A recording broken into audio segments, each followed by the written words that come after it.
I'm here. I'm here, Bryce. Welcome in. I'm here. I'm here. Over here.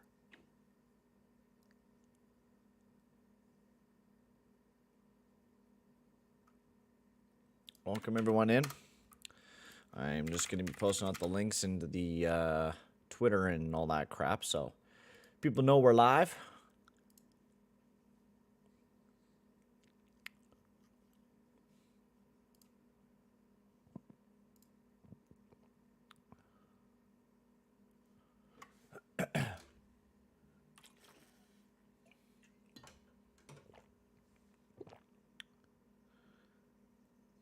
About to get ready for the Lightning Tampa game. Welcome everyone into the stream. Hope you guys are all having a good day so far. I've had a pretty good, nice, relaxing day. Just did really nothing. Made a video and got that up. And ate some food. And now we're ready to do a little bit of a live stream. So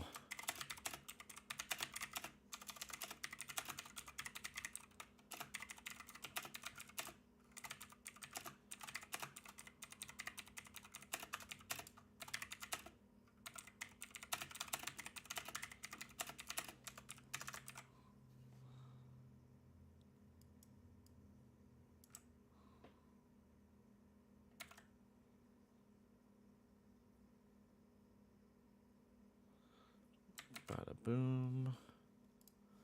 Post that on Discord.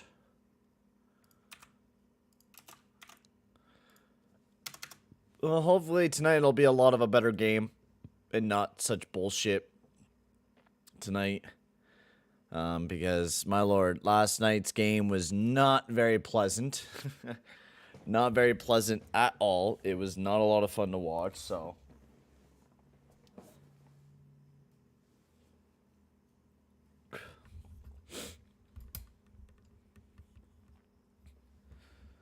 But we should have a good game here tonight, hopefully. Hopefully it'll be a lot better than what we were seeing the other night.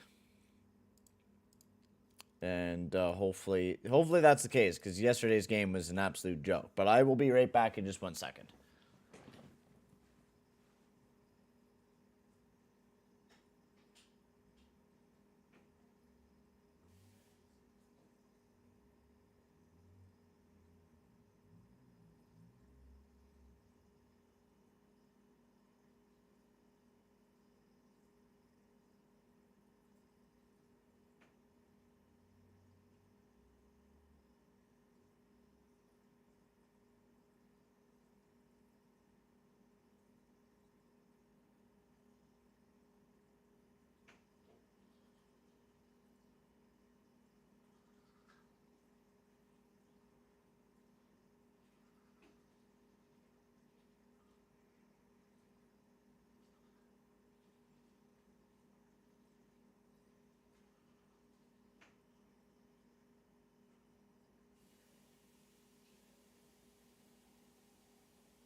Sorry, boys. I'm back. Yo, Rick, Gunner, welcome in. Captain Goose, Roger, and Joe Rogan. Fucking, yeah, good to see you, Joe. I haven't seen you in a bit, bud. I had to go brush my teeth. I had some shit in my mouth. I've been eating all day, and I forgot that I had some shit in my teeth that I should clean out before I start doing play-by-play. And it doesn't become so obvious. But yeah, welcome everyone into the stream. Hope you guys are all having a good day so far. We got a great game here between the Oilers and the Tampa Bay Lightning. Thank goodness it's an early game because I can hop off and finish cooking my chicken and shit. Oh, I gotta go. Hang on. I'll be right back. 1 second. I gotta do one more thing.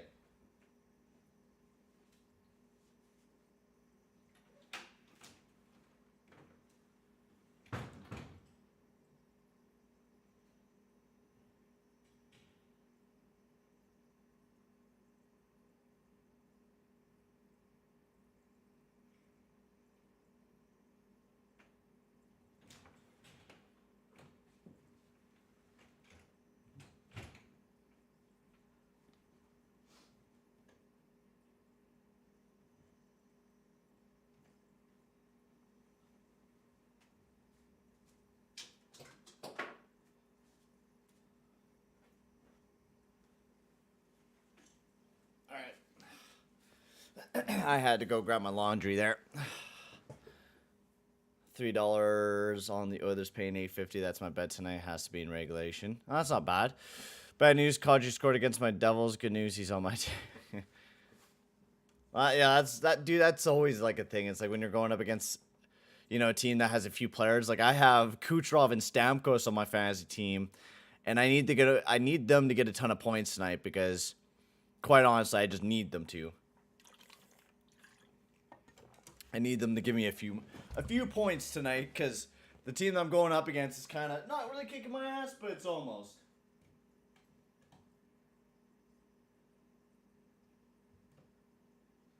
Or like a 0.5. 0.5 just above me, so.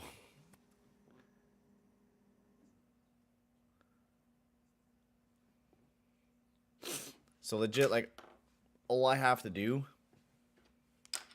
is get a few points tonight. Hopefully it'll be a goal scoring type of night because most likely it will be. These Edmonton Oilers games always seem to be a goal scoring showcase, so we'll have to see what happens. Get the jersey on. The lucky jersey. You picked up Fogle yesterday. Nice. See, I've always wanted Fogle on my fantasy team, but the problem is I got like so many Tampa Bay Lightning guys.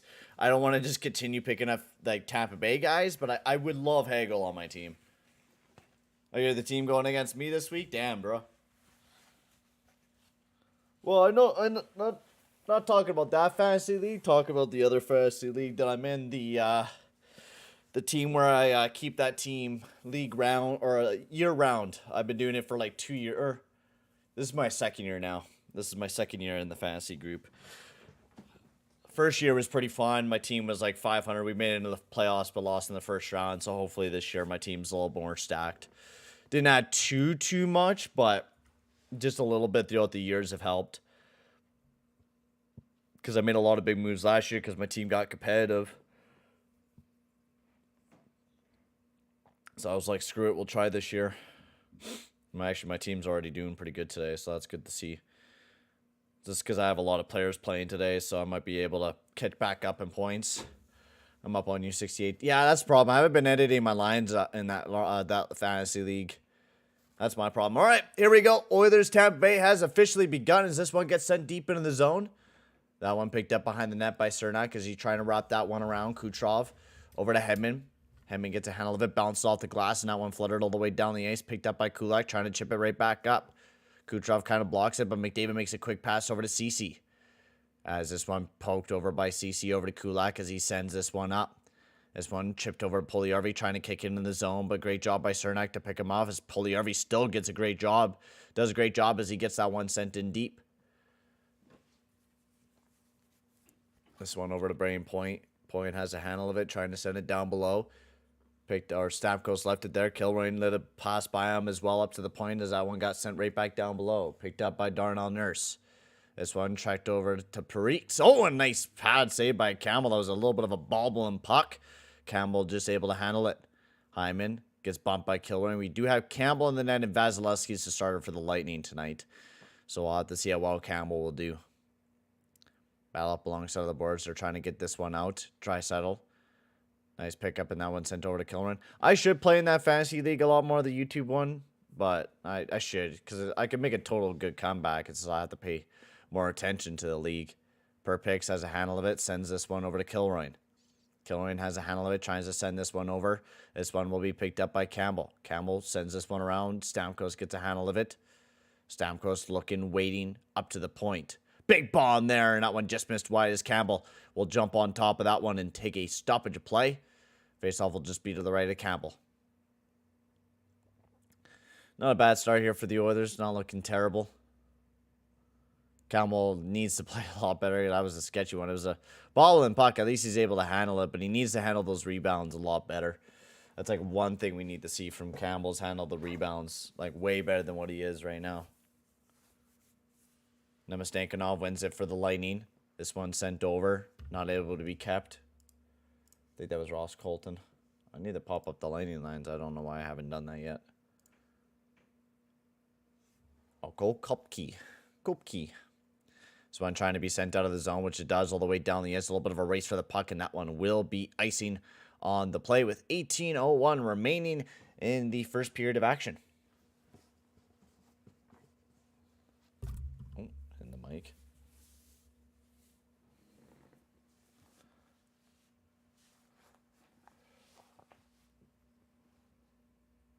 All right, face off to the right of Campbell. Ryan McLeod to take the draw. Face off win for the Lightning once again. This one up to Myers. Nice shot to another glove save by Jack Campbell, who makes another stoppage. So we still have not gotten a single shot on net here for the Oilers. Not anything offensively for the Oilers yet. And, I mean, that's the reason why we should have won yesterday's game. So, like, if we lost this one wouldn't have been a big deal. But we have to win this one tonight. This is a game that you have to win. You can't go 4 straight losing wise. Like, you got to get a dub tonight. Tonight is definitely a must-win for the Oilers.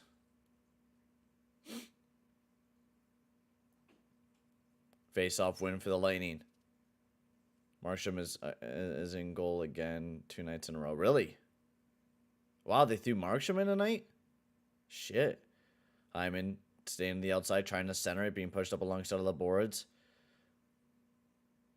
Trying to dig this one out. It's never smart to play a goalie 2 days in a row. It's not very smart. Especially with Markstrom. I thought Markstrom had a bad track record of that. As this one picked up by Myers. Trying to get this one out for the Lightning. This one Maroon over to Bellemare. Over to Perry. Keeping on the outside. Nemelainen all over him. Still takes a shot off. That one saved up by Campbell. This one being chipped out of the zone. Puljujärvi trying to get it out. Kept in the zone by Maroon. Great chance. Big save by Campbell. Now picked up by Puljujärvi. Puljujärvi over to Holloway as he sends that one in deep. Stopped behind the net by Vasilevsky. Given off to Cernak. Cernak has a handle of it. It's a 16:55 remaining in the first period of action. Kulak chips this one over to Nuge.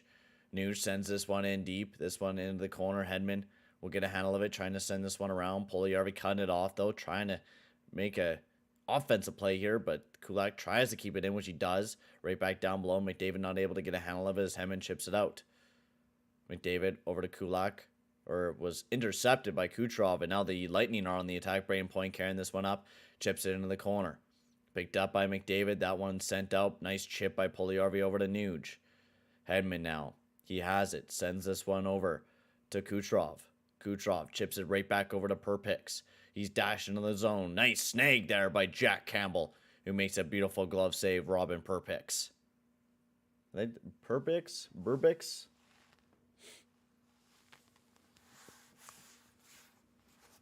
Oh, not a bad. We just got to get our feet moving again. It's just like we're just kind of standing there and letting them kind of walk all over us. We're just not getting very good looks here. Quite honestly, we're not getting enough good looks. We need to be playing a lot better. I want to take a look at this guy analytically per Burbix. No, he's not going to show up yet. All right, face-off win for the Oilers. Darnell Nurse gets this one over to Barry. Barry has a handle of it as he sausages this one all the way down the ice, but turned over by Chergachev as he sends that one in deep. Nurse chips this one over to Hyman. Hyman has a few guys all over him trying to get it in deep, but he gets blocked up. Hyman still trying to get a handle of it, which that one gets poked up and now picked up by Nurse. Nurse bounces off the boards, trying to get this one over to Evander Kane, but once again turned over by the Lightning. The Lightning just not letting the Oilers breathe at all. Perpix. Nice move over to Paul. Great move by Stamkos. Stamkos over to Kilroy. Nice shot.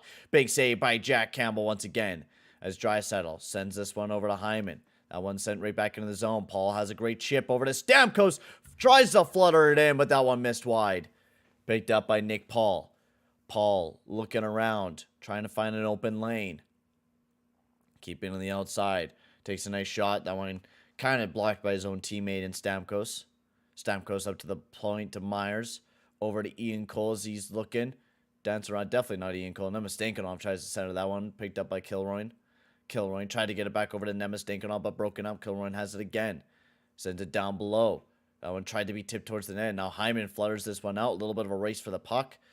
And the Lightning still get a handle of it. Hyman tries to get a handle of it. Tries to send it in deep. Not able to, though. And now the Lightning right back on the attack. Nemastankinov trying to cut towards the net. Great stick by Campbell, poking that one away.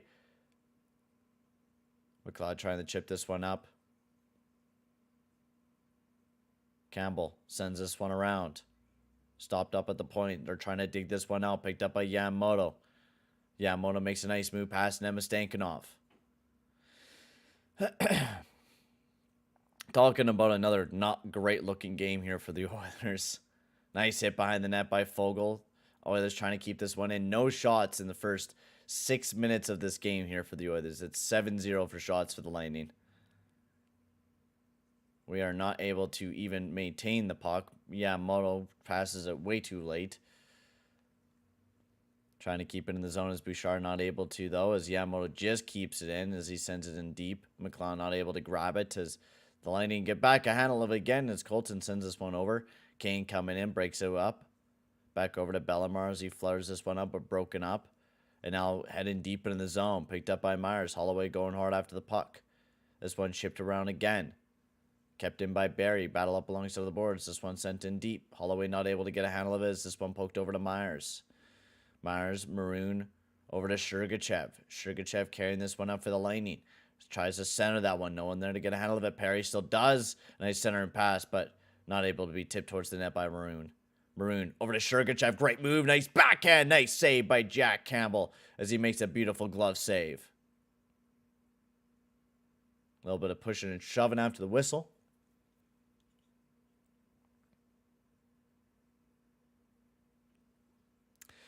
All right, guys. Also, guys, if you haven't already, make sure to hit that like button and hit that subscribe button as well, boys. It'll be very much appreciated as we are almost near 1,100 subscribers there, ladies and gentlemen. So if you haven't already, hit that like button, hit that subscribe button. It will be very, very much appreciated as we are getting closer and closer to 1,100 subscribers. Isn't that just crazy? 1,100 subscribers. Thank you very much. If you do like or subscribe, be very much so appreciated as we're heading off to a little bit of a commercial break. Not a great start here for the Oilers once again. I don't even know what the fuck I'm going to talk about in this next OGR, to be quite fair. I might even just do a live OGR, quite honestly, tonight again, just because I don't want, even want to make one. I feel like it's going to be the exact same stuff again. So I might be doing that again, is just do a live OGR. And I might do that for a lot of the back-to-backs. Dude, Bryce, this does suck. I don't know what the hell is going on with it. I mean, who knew? Like, I kind of felt it because, like, this defense is not going to be able to last forever. When you don't have a good defense core, you're not really going to be able to carry yourself. And it's really just looking like our defense core is imploding on itself. That is the biggest thing that I'm seeing here. And we've been seeing it for the past little bit. People might say, oh, you know, it's the loss of Duncan Keith. It's not. Duncan Keith didn't have anything in this defense core. It was always bad. It's always been a very bad defense core. Oh, and look at that. We're going to have Perlo jump into the stream as well. As let's get this bad boy in here. Put on my mic.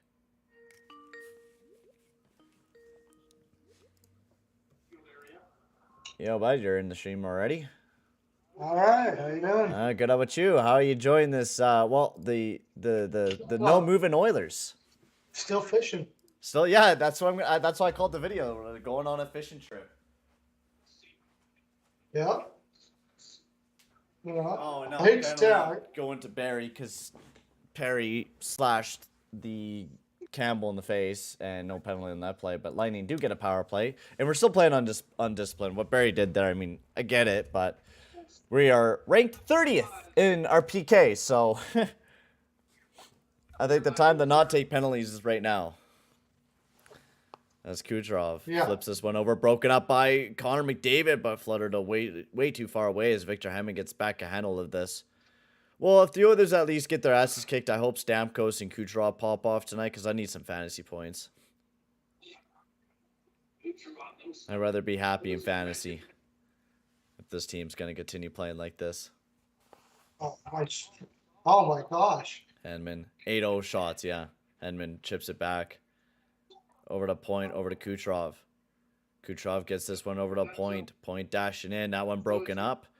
And now this one right picked up by Kucherov. Back over to Hedman. He fanned on the pass. McLeod gets a handle of it over to Fogle. Fogle, nice shot in right to the back of the net. What the fuck? Who saw that coming? Whoa. Who saw that coming? First shot on goal. What the And fuck? Fogle yet. No way. Did Fogle just took a McDavid level shot right there? Holy. Hey, I have him on my fantasy team. Yeah, he's finally doing something. Woo! He's finally not being a fucking bum. One shot on goal. Oh, Jesus Christ. This is so bad. So bad.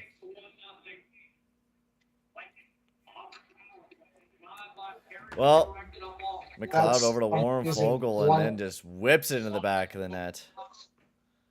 All right. Still a PK. I gotta say, I didn't see that was going. I wouldn't have been putting in any bets that the first goal scored would be Fogle on a penalty kill. God, no. Sugarchev sends this one over to Perry. Perry, big bomb. That one sent over the net. As the Lightning are still on the power play. Shorthanded goal by Fogle. This one picked up by Ross Colton. Colton sends it down below to Perry. Perry tries to center it, jamming it home, and Campbell, nice job, just taking a nice stoppage of play. Struggle to find the back of the net like Warren Fogle has, and he's been very vocal about it. He's worked on his game, put some extra work in on the Nice shot, save. and that says it all right on a tap. That's this one, McLeod. Yeah. I could hear your wouldn't be TV. I smiling. could hear your TV just a bit. Okay. I wouldn't be smiling too much yet, though. You still only had one shot on goal, period. I know, they're all tapping Fogle for his first goal, even though he should be producing a lot more than what he is. People don't give him enough crap. It's crazy how much disrespect Polyev gets. Bouchard. My stream is glitching like crazy. Oh, your Sportsnet one? Weird. Nuge takes a shot. That one just missed the net wide. Well, pretty good PK to start off this game here for the Oilers. Way better than what it was last night. But still, we are getting outshot 10-1, but we are up 1-0 as Perry sends this one around. Now that would be stopped up by Campbell. This one sent right back down below. Colton gets a handle of it up to the point. Kilroy chips it down below over to Hagel. Hagel takes a nice shot. That one blocked up and now picked up by Kilroy. Tries to send it right back down below. Barry out of the box gets a handle of it. Sends this one over to Kane, and Kane just not able to get a handle of it. That one will be offside on the play. Yeah, I put the over in that, thinking that Vladar was going to be in. No, put Markstrom in back-to-back, which I wish they would do more. Teams would do more, but I didn't wish them to do more today. I don't know. I think for some goalies, it's not a good idea, though, because like I think you look at a lot of the back-to-backs. I don't think goalies perform too well in back-to-backs, don't they, or do they? I mean, you don't get enough of a sample size, but I mean, at one time back in the day, it happened all the time. Yeah, because you really didn't have any other goalies, because your goalies would just be playing consecutively, like Mr. Glenn Hall, who fucking... Yeah, well, I'm not talking about that far back. Hollebuck, he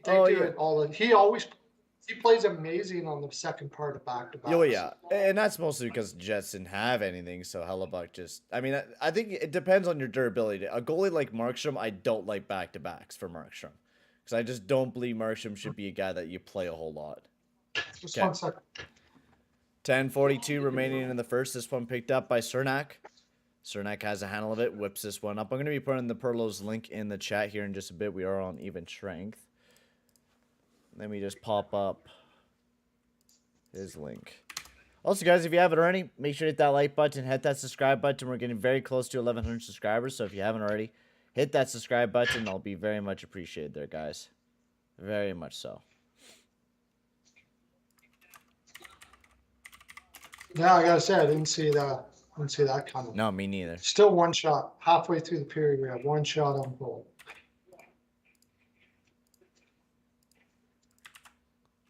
Draisaitl, nice shot. There's the second shot of the net.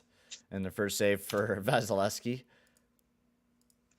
And there's Perlo's channel, everyone. Go subscribe up to him. He's very, very close to 1,000 subscribers. So Yeah, really close, like Come on, 14. sub up. Go sub up there, boys. Kucherov over to Hagel, rid of the back of the net. And the Lightning tie up the game 1-1. Mm-hmm. Jesus. Well, I mean, that was coming. That was expected. Yeah. Who said that they picked up Hagel in the fantasy league? Angelo, dude, you're a genius. He just got you a goal, bro. The head has been going pretty good lately. And I got a fucking assist from Kucherov. Let's go. Dude, I'm kicking ass at fantasy today.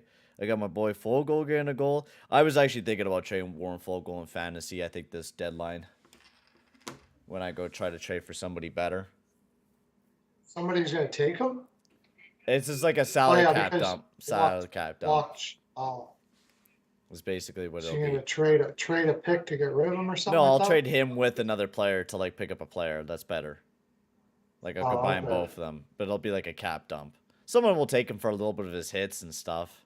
Oh, good. We got a penalty. Kulak trying to chip this one up. That's Oh, right. nice shot, big save, and there will be a penalty on the play. Yo, Carl, welcome in, bud. That well, I mean that was pretty cheesy though. That looked pretty cheesy to me. I don't know if that. Oh, McDavid was- going in the box? What?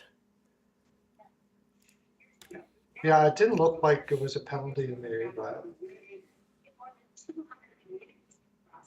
Oh, the little stick lift?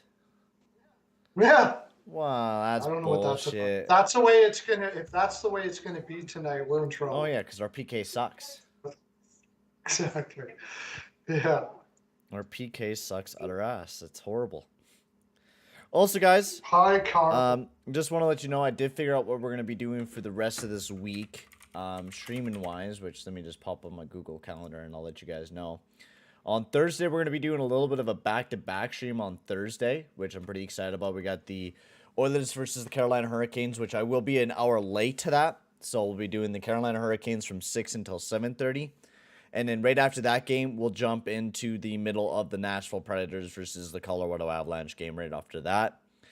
And then on Saturday, I'll just be doing the Calgary Flames versus Winnipeg Jets at 8 p.m. on Saturday as well. And that'll be it for the streams this week. And then we also got a new podcast coming out on Saturday too. So Oh yeah, when are you doing the podcast? I'm going to be recording it on Friday. I think it's just going to be a me episode this week. Oh, okay. I thought you asked me or something. No, I think I'll get you on next week. Okay, cool. So what's been going on? We gotta wait for The game. Canadians. I got the under in that. I guess it's not. It doesn't look like it's going to be under, but Senators are up 2-1 on the Canucks. I got the over on that. That's great. Oh, who knew? Who knew, Perlo? That hey, my boy Ethan Bear got an assist, but who knew that the Canucks were going to be losing again? Huh? Yeah. Huh? And against another bad team. Everybody but Canucks fans. Our team will come back. It's early. Our team will come back. Yeah. No, they're not. Dude, they're showing us a highlight of the 2009 Oilers with Jeff Delorier and Zach Stortini scoring a goal. Oh, Yeah. fuck me. Am I glad we got the team that we got right now, man. I gotta say, it's a lot better than what it used to be, but fuck me. That team was. Oh, dude, it wasn't even near ass. It was at the bottom of the hell, burning fucking everybody's eyes out. You might as well be with the devil. You might as well be sitting alongside of him, just burning. Like, that team was fucking horrible. If Zach Stortini is in Your team in overtime scoring a goal, you're bad. If Zach Stortini, if you can smell Zach Stortini anywhere near your arena, you've got a bad team. Mm-hmm. He was horrible, man. He might have been one of We the also worst. had Drew McIntyre on the team at a time as well, if you guys remember that big old fucking goon as well. We had all the goons. Yeah, that was brutal. What a Jean brutal Francis team that Jacques.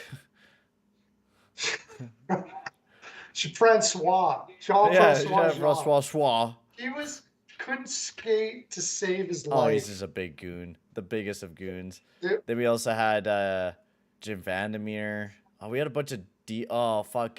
was that Who's that? was that when we had Ray Whitney? Yeah, as our best yeah. defenseman? I remember one big other tough. Oh, Andy Sutton was on the team near the end of his career.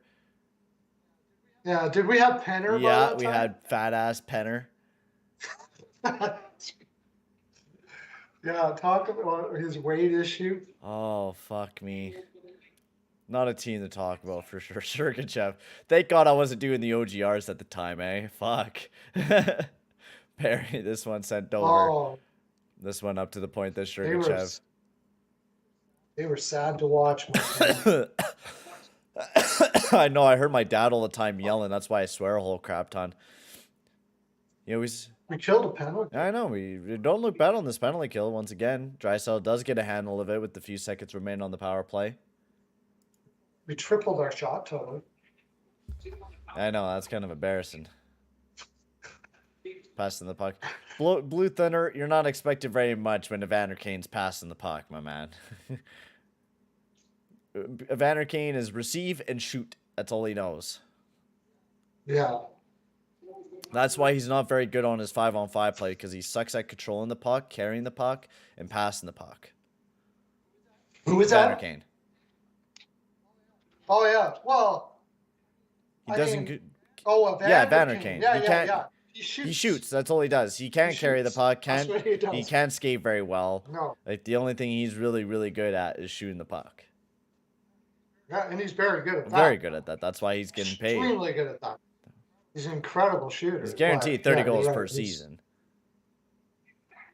Yeah, on that line, yeah, for sure.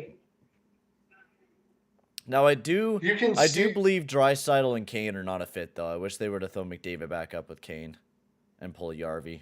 Yeah. Oh yeah, for 'Cause sure. I don't mind Nuge, but it's just like I like Nuge, but I think I like him better with Draisaitl. Nuge trying to get this over to Puljujärvi. Great tip towards the net. Big save by Vasilevsky. Great job by Puljujärvi to put his stick out in front of him, defend off a body, and getting the tip on the net. Yeah, when you talk about an easy pass with Kane, it's not easy for him, unfortunately. Yeah, he's not a great passer for sure. Yeah. Oh, man. Oh, the others look like they got their Welcome legs in, a bit Laylo. now. Do you think Connor will shoot at least 3 shots? We're not shooting a whole lot of shots right now. We only have 4 shots, so... Well, I'm hoping the team can shoot. Oh, there we go. 2 Nuge. McDavid on a breakaway. McDavid does handle it. Trying to get it back over to Nuge instead of shooting. Wasn't able to get a great shot. A great opportunity by Puljujärvi. But that one blocked up. And wow. Who am I watching here? Everyone was telling me that the eye test doesn't follow up with the analytics, and that, the eye test is the true statement of a player, not analytics. He just needs he needs confidence with Oh, it. without a doubt. That was a Like, great shot. When he played with Lion and Junior, man, he was incredible. Like, he just needs his confidence back. I still believe that people are going to be, well, they'll never eat their words. They'll say It's because we excuse or something show like that. and provide the evidence, and then they're like, yeah, the eye test doesn't follow though. Yeah, but he wasn't like that then. He's changed now. No. It's crazy how always people too like good. will provide all this evidence to show why Puljujärvi is good. He's like, but the eye test doesn't follow and it doesn't match up with the analytics. And then people say, well, the analytics is what actually happens on the ice, you dumb fuck. This is what is actually happening on the fucking ice, you dumb fuck. This is what you are seeing. Yeah. Or maybe not seeing. Yeah, I mean, you got what analytics did for me is help me remove biases. Yep. From the way I watched the game. I think I always was, I was actually really close to analytic to when a player, but there's some players where I obviously have a bias. Like you mentioned with Strome. Yeah.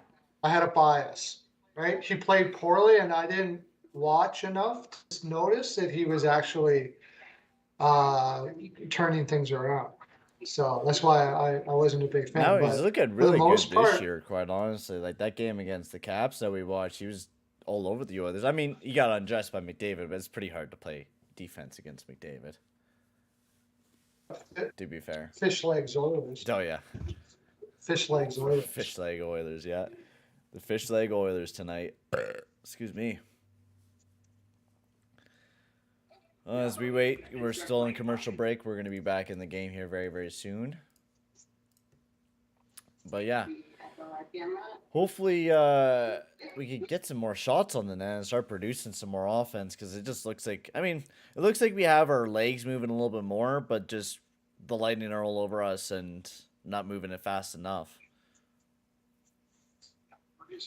Yeah, well, lately, but the first 10 minutes, we were like swamp like still. Oh, yeah. But it looked like we were getting it back a little bit now. So let's hope. Oh, for like the first like If 7 we- minutes, we weren't doing anything. We weren't even able to touch the puck for like a good 7 minutes of the first period there. So we played like Washington to Tampa is a good hour, and they flew 6 hours to Washington, and then after that game had to fly to Tampa. Yeah. Yeah, that's a Oh lot man, of yeah, flying. they just showed that they just left last night after the game as well. They didn't arrive at Tampa Bay until looking like 3. Yeah. 3:20 So they they had- arrived at the hotel. I should look at that more. Where are you getting that information? That's just because they just showed it on Sportsnet, so they will never Oh. usually show that before game time.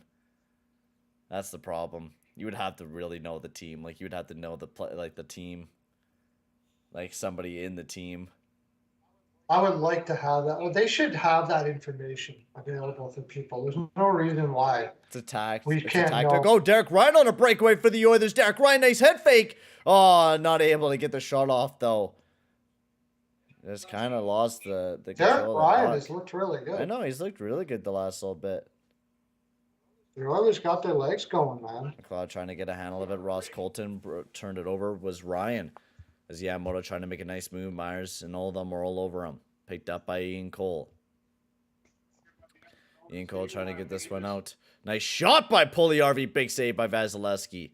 Puljujärvi looking fucking amazing tonight, man. Bouchard looking big bomb. Puljujärvi trying to get to the front of the net. Here it is again. It's McLeod and sends him in. He's already picked up an assist. All needs to lock in a starting goalie or bring back Smith. Dude, no. We do not want fucking Smith, man. No. No. I know he played good, but God, I do not want him back. He's not good. No, It's a it looks recipe like for disaster. we should say as well that Campbell has looked good. Maybe the fishing was for him.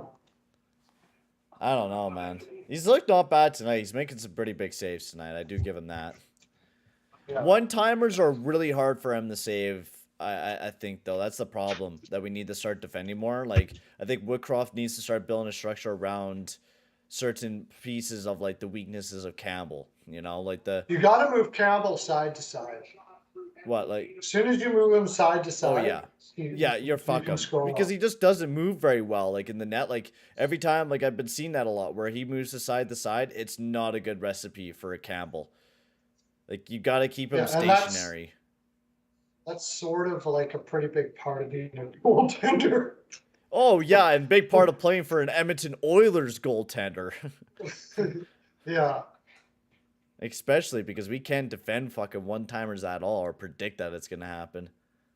Cernak sends that one in. 3:35 remaining in the first. This one gets sent around. Picked up by Puljujärvi. Flipped over to McDavid. Tried to get it over to Nuge. Tried to get it back over to Puljujärvi, which he still does, over to McDavid. McDavid keep it to the side. Nice chip by Puljujärvi. Oh my God, man. Give this guy more fucking minutes. This is sexy, man. I wonder where all the eye test people are at tonight. Or they'll probably make some dumb excuse. Oh my God, another fucking chance by Puljujärvi. They're probably saying right now, oh, I don't know what you're saying. He played like shit tonight. What the fuck you mean? Well, he's gaining his confidence now, man. CC sends this one in. And, like, that's the thing. Like, no one was picking apart Yamamoto. He was getting 18 minutes per game, producing nothing. But we're shit-talking Puljujärvi for playing on the third line with Fogle and McLeod and, like, 10 minutes per game and saying, oh, he needs to finish his chances. Motherfucker, what? Yeah, actually, I just did that at the 10 game mark video. Yeah. And I did talk to some, there's a fair amount of people that are not big on Yamamoto, actually. But Oh, it's starting. That's the thing. It's starting. Those people are generally not the most vocal people. That's the thing. The people that don't like Puljujärvi are totally biased all this shit. It's just because when he was a kid, he left and came back, probably because he's European. Let's face it, right? Yeah. It's true. It's been like that with the Oilers a long time. And if you're a European and you're not good right away, they don't have use for it. Oh, sorry, Kyle. I didn't say hi to you as well. Sorry, bud. Trade Dry for a goal. Why would we trade Draisaitl for a goalie? That's the dumbest idea I've ever heard in my life. Well, unless it's Shesterkin. You would have to be for Shesterkin. And I would have to strongly consider that, to tell you the honest truth. But Now, in the near future, once you see Askarov start to come in, Saros might come available. Wonder how Askarov is doing this year. I haven't kept up with him. I haven't checked him in a bit, but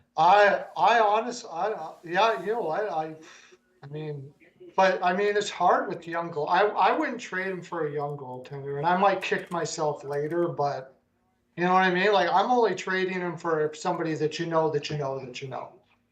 I'm only trading Draisaitl. Oh, he's playing his first year in Milwaukee, and he has an .899 save percentage with a 2.84 goals against average, and he's 4-2. Okay, so it doesn't really tell you too much.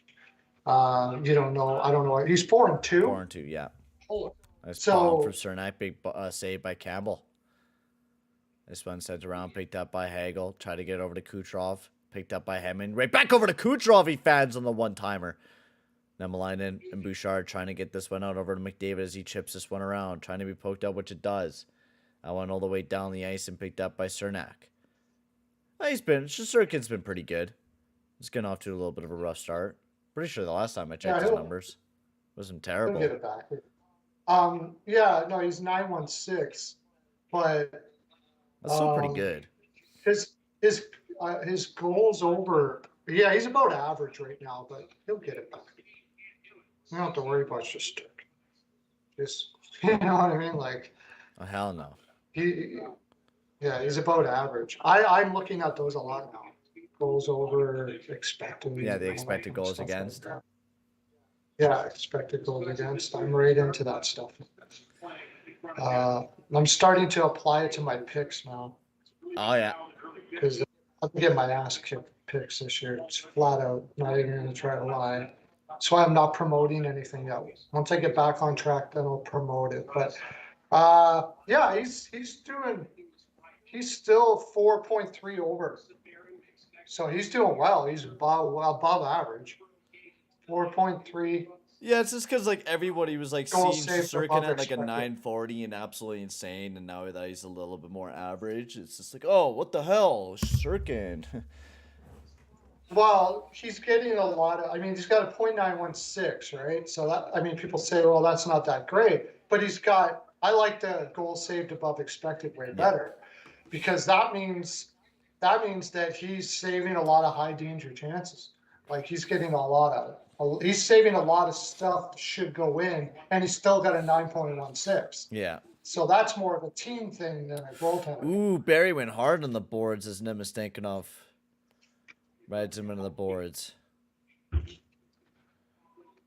Ow. If he's not badly hurt, that's fortunate. Oh, okay, good. He did go in with the shins. Oh, if he went skate first, he would have been done. And I think that should be a penalty. Yeah, but I don't care. you could blame Barry on that or not skating very hard, but like even then, like the way that I don't know. Nemistankinov I'd at have the to last second bumped into him Yeah, and ran him into what's the the point? boards. What do you need to bump into that guy for there? There's no reason for it. You know, especially close to the boards like that.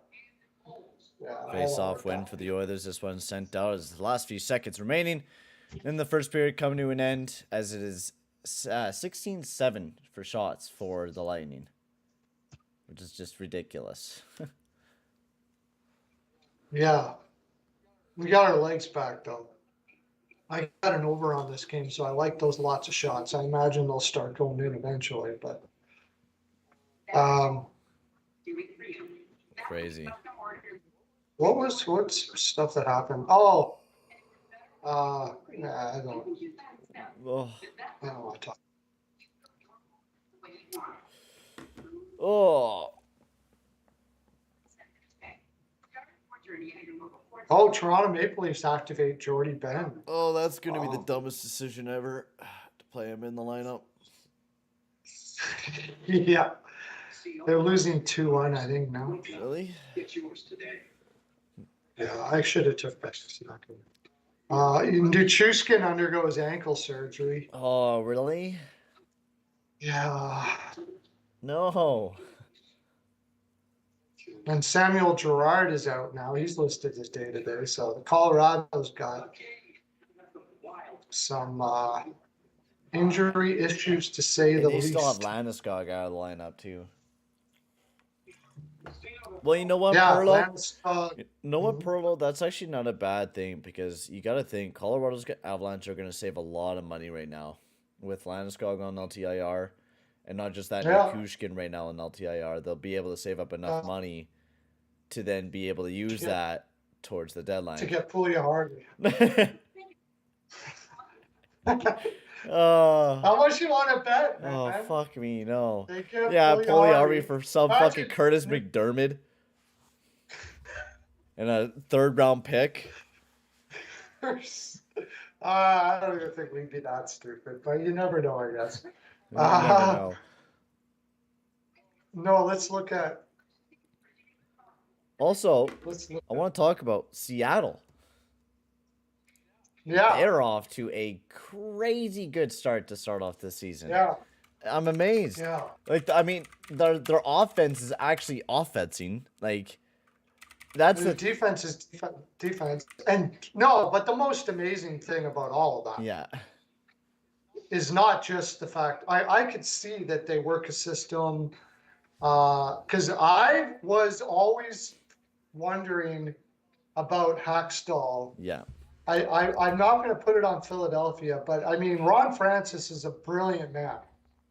And I just couldn't see him being that stupid.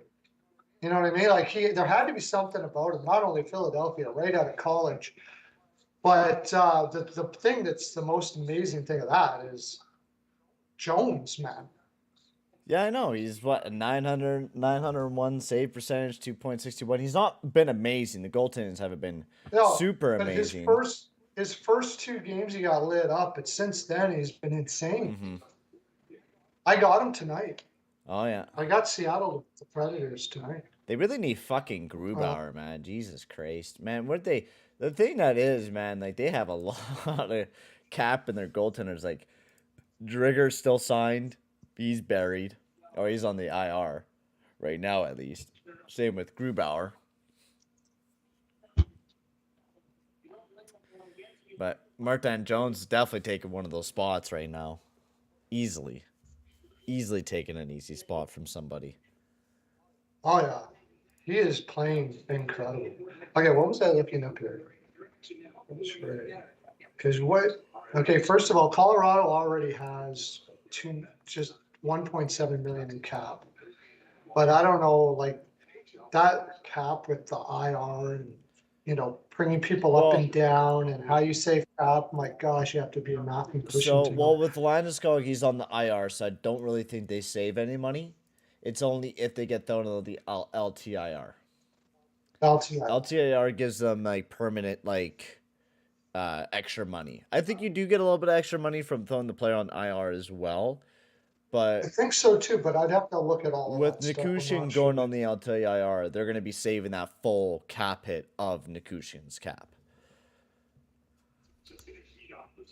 So, okay, we'll get Pugliarvi for like Martin Kaut.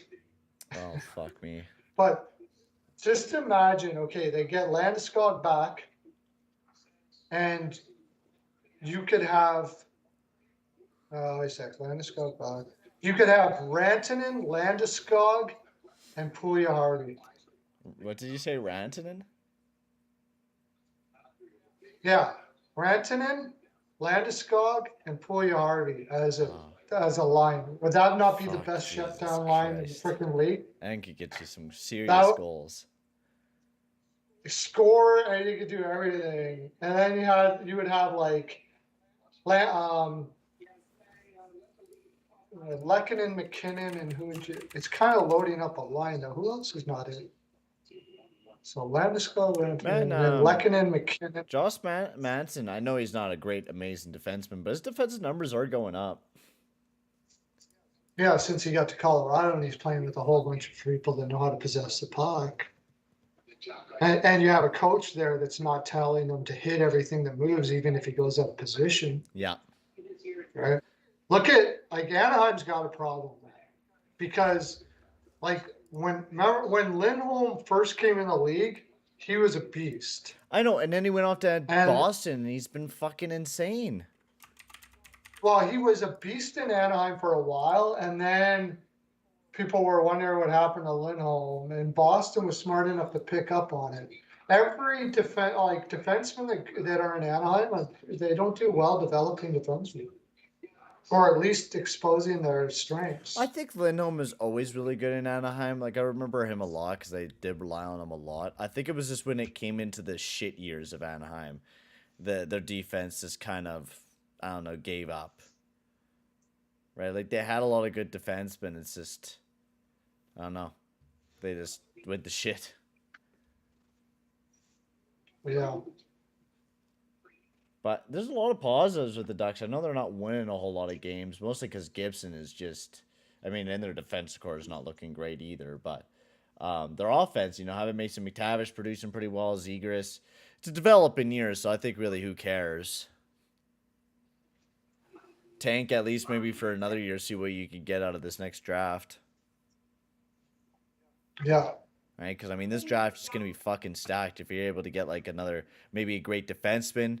I mean, last year you drafted a great defenseman, so maybe you could go after, like, you know, Fantelli, Bedard, Mitchkov. That, like, Mitchkov would be fucking crazy with this team. If you're up in that top three, you're taking one of them. But there really is not many defensemen in this draft. No, the top 10, I think I only seen maybe one defenseman, but even then, he's not like an elite. There's only one defenseman, I think, in the top first round. That's why I've never seen a draft. That's why I was really happy with the move that they made picking up Pavel Minchikov in the 10th overall this past year.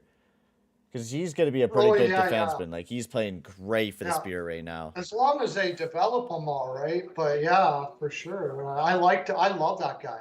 I was watching Sirius Radio, and Mikhail or something like that. And there was one scout that they had on there. And he was like, I'm, like, kind of a contrarian on him. I think he's a top 4 pick. Like, he was that high on him. Oh, shit. Because I love. Yeah. I love him. I think he's going to be one of the best players that come out of this draft. So, which is great for them. Yeah. Crazy. Yeah, like. Trade drive for goal. I just saw that again. Yeah. Dry settle for a goalie. Yeah. It's got to be Shesterkin eventually. It's the only way you do it. I don't even know if I trade him for Vasilevsky. Because Vasilevsky's getting up there now, right? I want to trade him for anybody. I would think about Shesterkin a lot. I would definitely have to consider that. But the thing is though, Another team that we could talk I about would- after you're done with that is the Jets. Hold on, let's talk about them a little bit too. Okay. Because I think Uh, they have surprising numbers. yeah, first in defense but can't score. Yeah, Like because we talked about that. The bonus, that's what he does. He plays yeah, around the goaltender, sort of like what Tocchet did, made Kemper look like a brilliant goaltender. Oh, look, he's a brilliant goaltender. So if you do what Tocchet did to Kemper, you're going to be really hard to score. And that's why I had the under in that game. I wanted to take a look at their advanced analytics. Yeah, goals for their expected goals for is high. They're just not finishing. That's the biggest thing right now. So they're getting a decent, like not a whole whack ton of chances, but they're not producing. Their expected goals against per low is absolute trash, though. Is Yeah. it? Yeah, because Hollebuck is the one. But yeah, Hellebuck, their Stephen best Path. rank out of everything is the goalie. Yeah, for sure. It's all Hollebuck. Oh yeah, pretty much. 936. That is like the sole reason why. What's the high danger? High danger chances. High danger. Yeah, high danger chances against. I'll take a look at it here. I'm gonna bet that it's not as bad as the. But yeah, I mean, well, and then you also have like your top six producing a decent amount with Connor, Scheifele, Perfetti, Dubois, and Wheeler. At least are getting some points going, but they definitely need to. I don't know. They're just not a playoff team. You look at those numbers, and I don't see a playoff team, but somehow they rank up pretty high. It's crazy. No, I don't think they're okay. Yeah, their high danger's not as bad. They're 23rd in high danger. Yeah, like they're not in they're 19th in expected goals for, and then 30th in goals for. Their finishing's up at 25. So they're just not finishing their opportunities. They're playing really good defensively, but their expected goals against, which means their defensive end is not playing very well. But Connor Hellebuck's standing up for them on his head, basically. I'm glad I got into this. Which is understandable because Morrissey and Pionk. Which site do you use? I use JFresh. He's paid analytics though. Oh, I'm using StatTrack. Oh, natural StatTrack. Yeah, that's really good too. A lot of people use the natural StatTrack shit. I love them too. Mhm. Yeah, well, our current facility nearby here, Oh, it's quite literally crumbling right now. god damn. I forgot what I was going to look up. Oh, overall shots. Yeah. Well, I mean, like they're doing good to start off the season, but I feel like they're one of those teams that will start off hot and then slowly start to kind of go down. And I mean, they just finished up, like basically the teams that they won against was the Rangers, the Avs, the Blues, the Kings, Coyotes, Montreal, and Chicago. Yeah. That's So the thing, like right? out of those teams, I see 3 teams that are like, okay, those are good defeats. The rest I just see, okay, Kings are struggling, Blues suck, Coyotes suck, Canadians suck, Blackhawks suck. So it's like, of course, they're not going to be able to score goals against you. Mm-hmm. A big thanks to the Wall Street. So, okay. Shots for. See, they're 7th in shots for. So what they're doing is just they're throwing everything at the net. Yeah. They're throwing everything at the net from all angles because their high danger is low. Holy shit. Their scoring chances are low, but their shots for. So they're just throwing everything all at the net. That's all. And talking about another team that, has not gone off to a great start this year is the Minnesota Wild. They are fucking garbage offensively this year. Yeah. They are expected goals against is amazing, Actually, but their goaltending is the biggest their problem. defense, goaltending is it. Fleury's playing like ass. I'm so surprised, but it's true. But like you're not He's having your not- offense produce right now, mostly because there's just not a whole lot to their offensive core. Well, they did get Greenway back to it. Yeah, they had some injury. Yeah, but they've even had then, some Greenway's not a big offensive guy in general, anyways. So it's like you're really relying on Kaprizov. Goudreau is still producing a decent amount of points, but not as much as what he was last year. Then your depth, you got Dewar, Rossi playing his first year, Mason Shaw, Tyson Joyce, Stam Steele, and Camoroso. Yeah, I think Foligno's the injured, big thing for and them, Foligno's not producing big time this year either. it's their big thing is up the middle. They have nothing up the No. middle. You can't have Goudreau as your number one center. No, Like, no, God, no. you're just gonna get dominated by most teams out there if you're with what they have up the middle.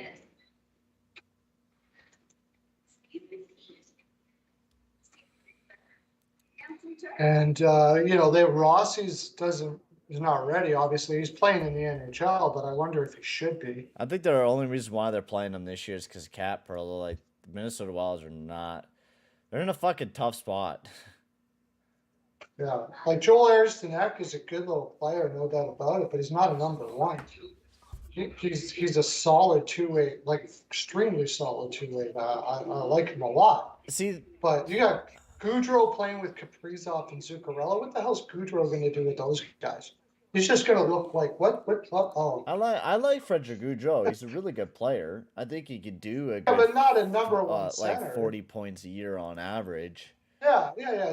Not a number one No, center. God, no. I could see him as like a borderline second Third line. liner. Yeah, third liner. second, third Yeah. line, yeah, somewhere around there. Jump up every once in a while, but number one, no.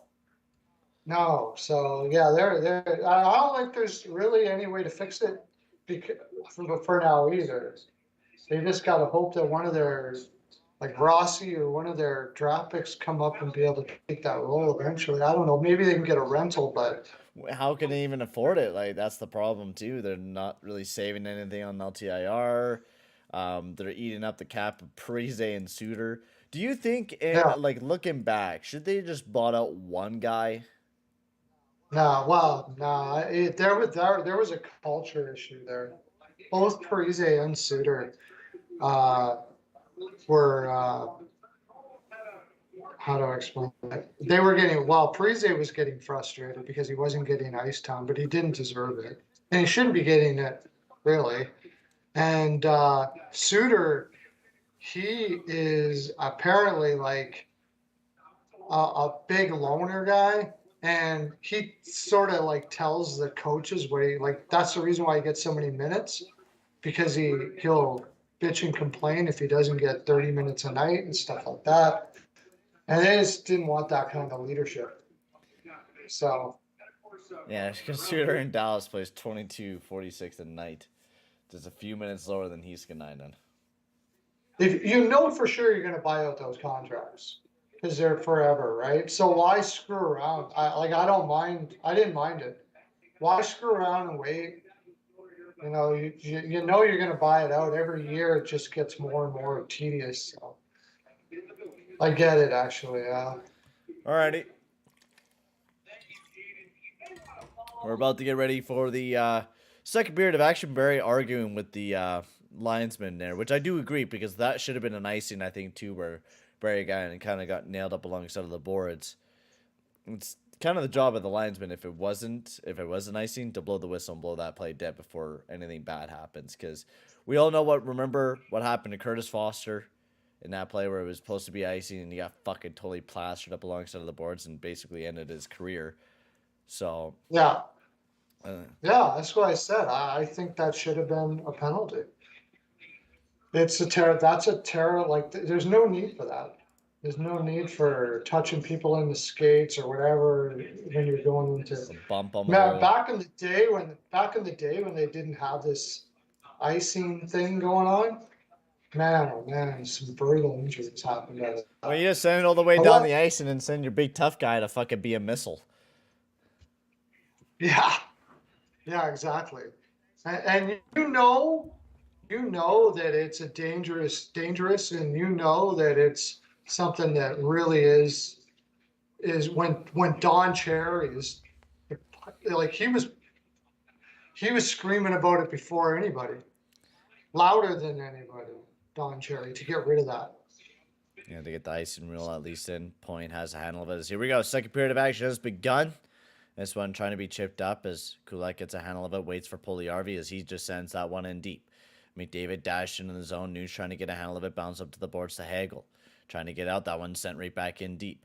Puljujärvi trying to get a handle of it. Battling with Hagel. This one kept in the zone by McDavid. He's cutting down. McDavid waits. Nice shot. That one just missed the net. Why is not this one picked up by Kucherov? Kucherov making a nice dash in, but great stick by CC. CC trying to get this one out over to Kulak, over to Puljujärvi. Puljujärvi carrying this one up alongside the board. CC sends that one in deep. And that one will be stopped behind the net by Vasilevsky. Perpex has a handle of it behind the net. Chips this one over to Nick Paul. Paul flutters this one over to Sergachev as he's carrying it in the zone for the Lightning. Sergachev keeping the outside. That one tipped into the corner. Nick Paul gets a handle of it. Trying to send it down below. Barry over to Hyman. 18:43 remaining in the second period of actions. Kane trying to chip that one up.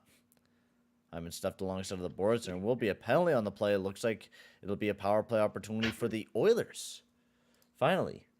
Yeah, holding, yeah. He held his hand all the way down. I was watching this video the other day. This girl is red pill, and she's like, woman. She wouldn't be allowed to vote for, but 2 minutes later, she's like, I want to run for the office. What the fuck? What movie were you watching? I don't understand. Yeah. What movie was it? Anyways. Power play here for the Oilers. 18:40 remaining in the second period of action as face-off win almost for the Lightning as battle still ensues as McDavid gets a handle of it up to the point. Barry back down below to Nuge, back up to the point to Barry. Barry over to McDavid. McDavid, great chance, big save by Vasilevsky. The puck is still loose as Vazzy jumps on top of that one and makes a nice stoppage of play.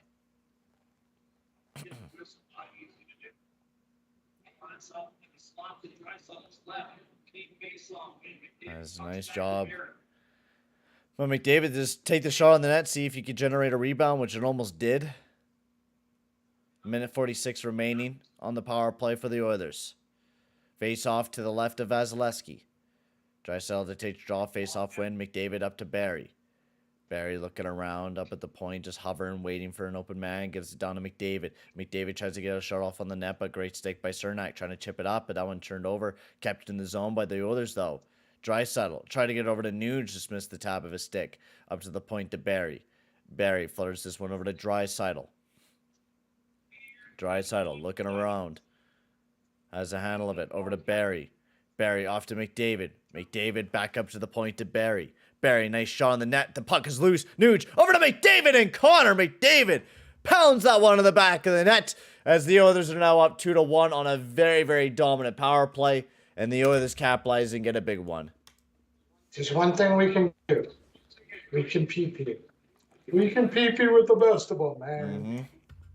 McDavid, that was one of the easier goals he'll get all Oh, I year. know. It doesn't happen. That's his 14th now on the year, ladies and gentlemen. A point or goal per game. Can this guy hit 50 and 50? Anybody who ever asks me stuff like that about McDavid, I'm like, it's McDavid, dude. To ask me what he can do. Dude, I would love him to break that. What's that, 50 and 38 for Gretzky? That would be 50 and 36. 36. Oh, man, that would be... That's insane. That's insane. pretty far-fetched, but God, I don't know, man. Yeah.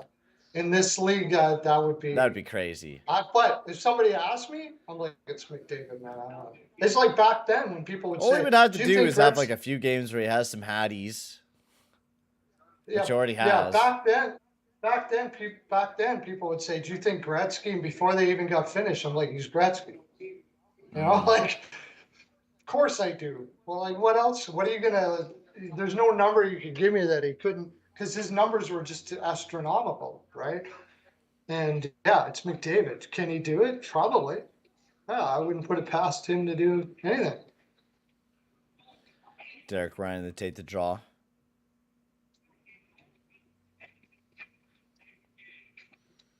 Yeah, I agree with Angelo on this part. Screw politics. Fuck politics, man. Bouchard bomb from the point, broke his stick. Holloway with a rebound, big save by Vasilevsky. Holloway trying to bury his first. Kane, great opportunity, slapping away. Vasilevsky with a big save. The puck is still loose. Bellemare gets a handle of it, trying to send this one out. Bouchard keeps it in. Battle up alongside of the board still ensues, but finally, this one picked up by Perpix as he sends this one all the way down the ice. Stopped up behind the net by Campbell, trying to flutter that one out. Picked up by Bellemare. Bellemare pushing himself up alongside of the boards. Murray trying to dig this one out, which it does finally get ripped up to the point. This one sent over to Sergachev. Great shot. Big save by Campbell. Kane trying to chip this one out as he gets mowed down by Myers. Oh, and a knee to fucking his head. It was Myers initially that kind of upended him, kind of popped and put him down. No, somebody broke his arm or something. No Right way. away. Yeah. But he was cut. Oh, he's cut. He caught the skate on the arm or something. He stepped on him, or He kind of converges through. yeah, it's Kane. He was cut. No. He knew it right away. Oh my fuck. That's a lot. Yeah, he caught a skate along the. You know, I always wonder. Oh, that was why the heck maroon. They don't. Why that? Nobody meant to do it. It's just a bad thing. But I always wonder why the heck they don't wear the gloves I used to wear that covers the wrist. Oh, Because if you fuck. Oh, that looks so bad. Oh, my fuck. That I- was maroon skate that fucking just sliced one of his veins open or something. Because, holy shit, even the paramedics are here. That could be career-ending shit, man. Not for the faint of heart. That was right on the fucking, like, it looked like it was right on the fucking wrist. Like, right on the veins, basically. Went over his fucking arm, dude. Oh, man. You recognize I don't need to see this over and over again. It's bad. So our concern is with Evander Kane right now. As they Why are they showing it again? No. are you showing that Oh, over? why are you slowing it in slow motion? Stop, Sportsnet. That fucking is bad, man. Oh, fuck. There's no penalty. He didn't mean to do No. that. What are you gonna put a penalty on there? Basically, just Maroon was going towards the puck. He pivoted back, and his skate just sliced the wrist of Kane.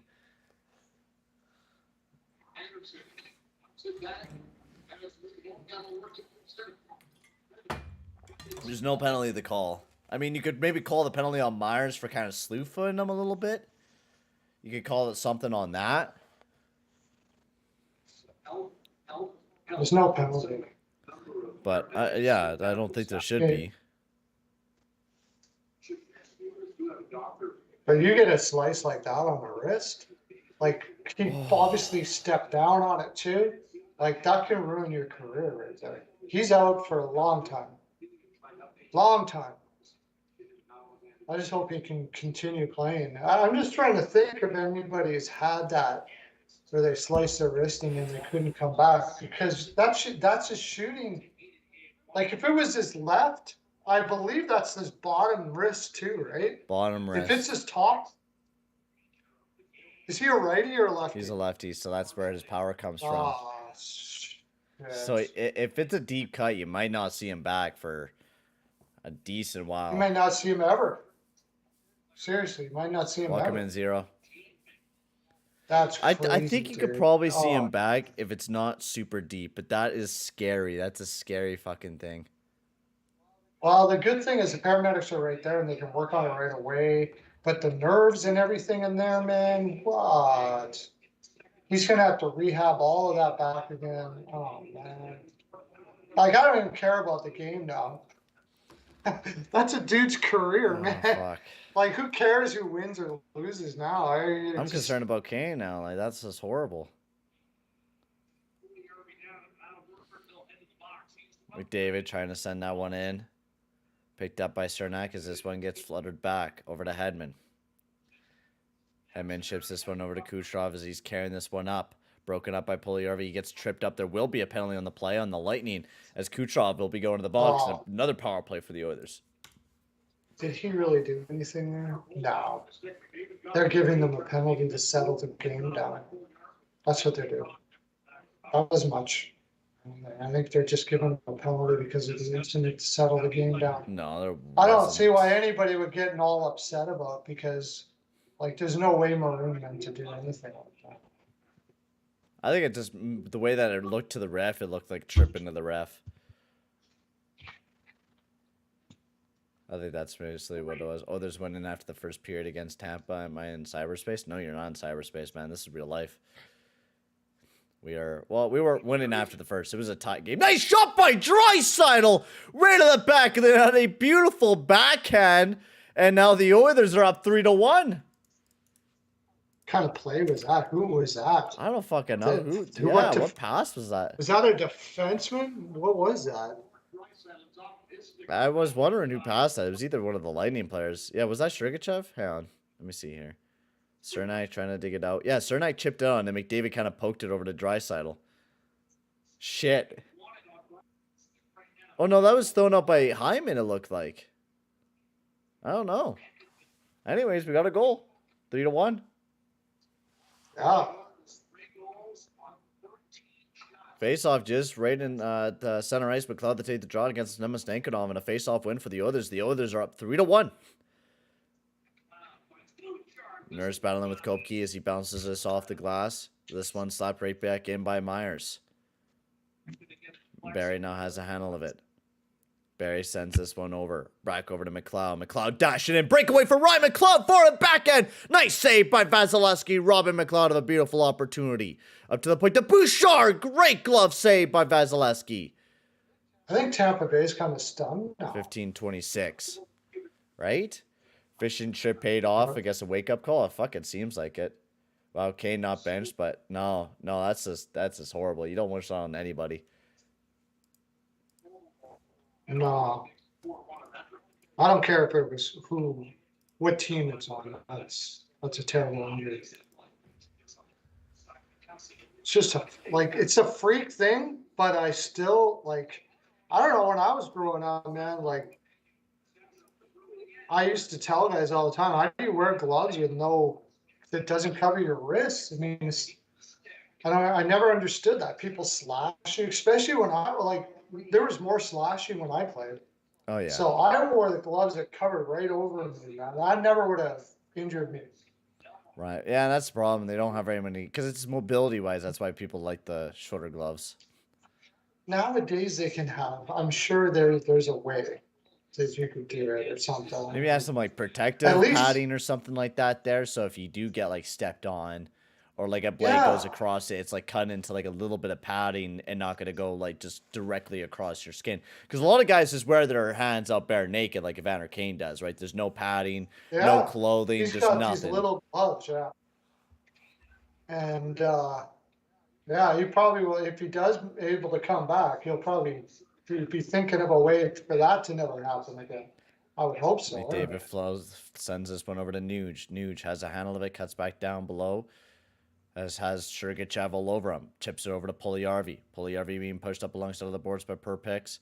And now the Lightning. Paul chips it back.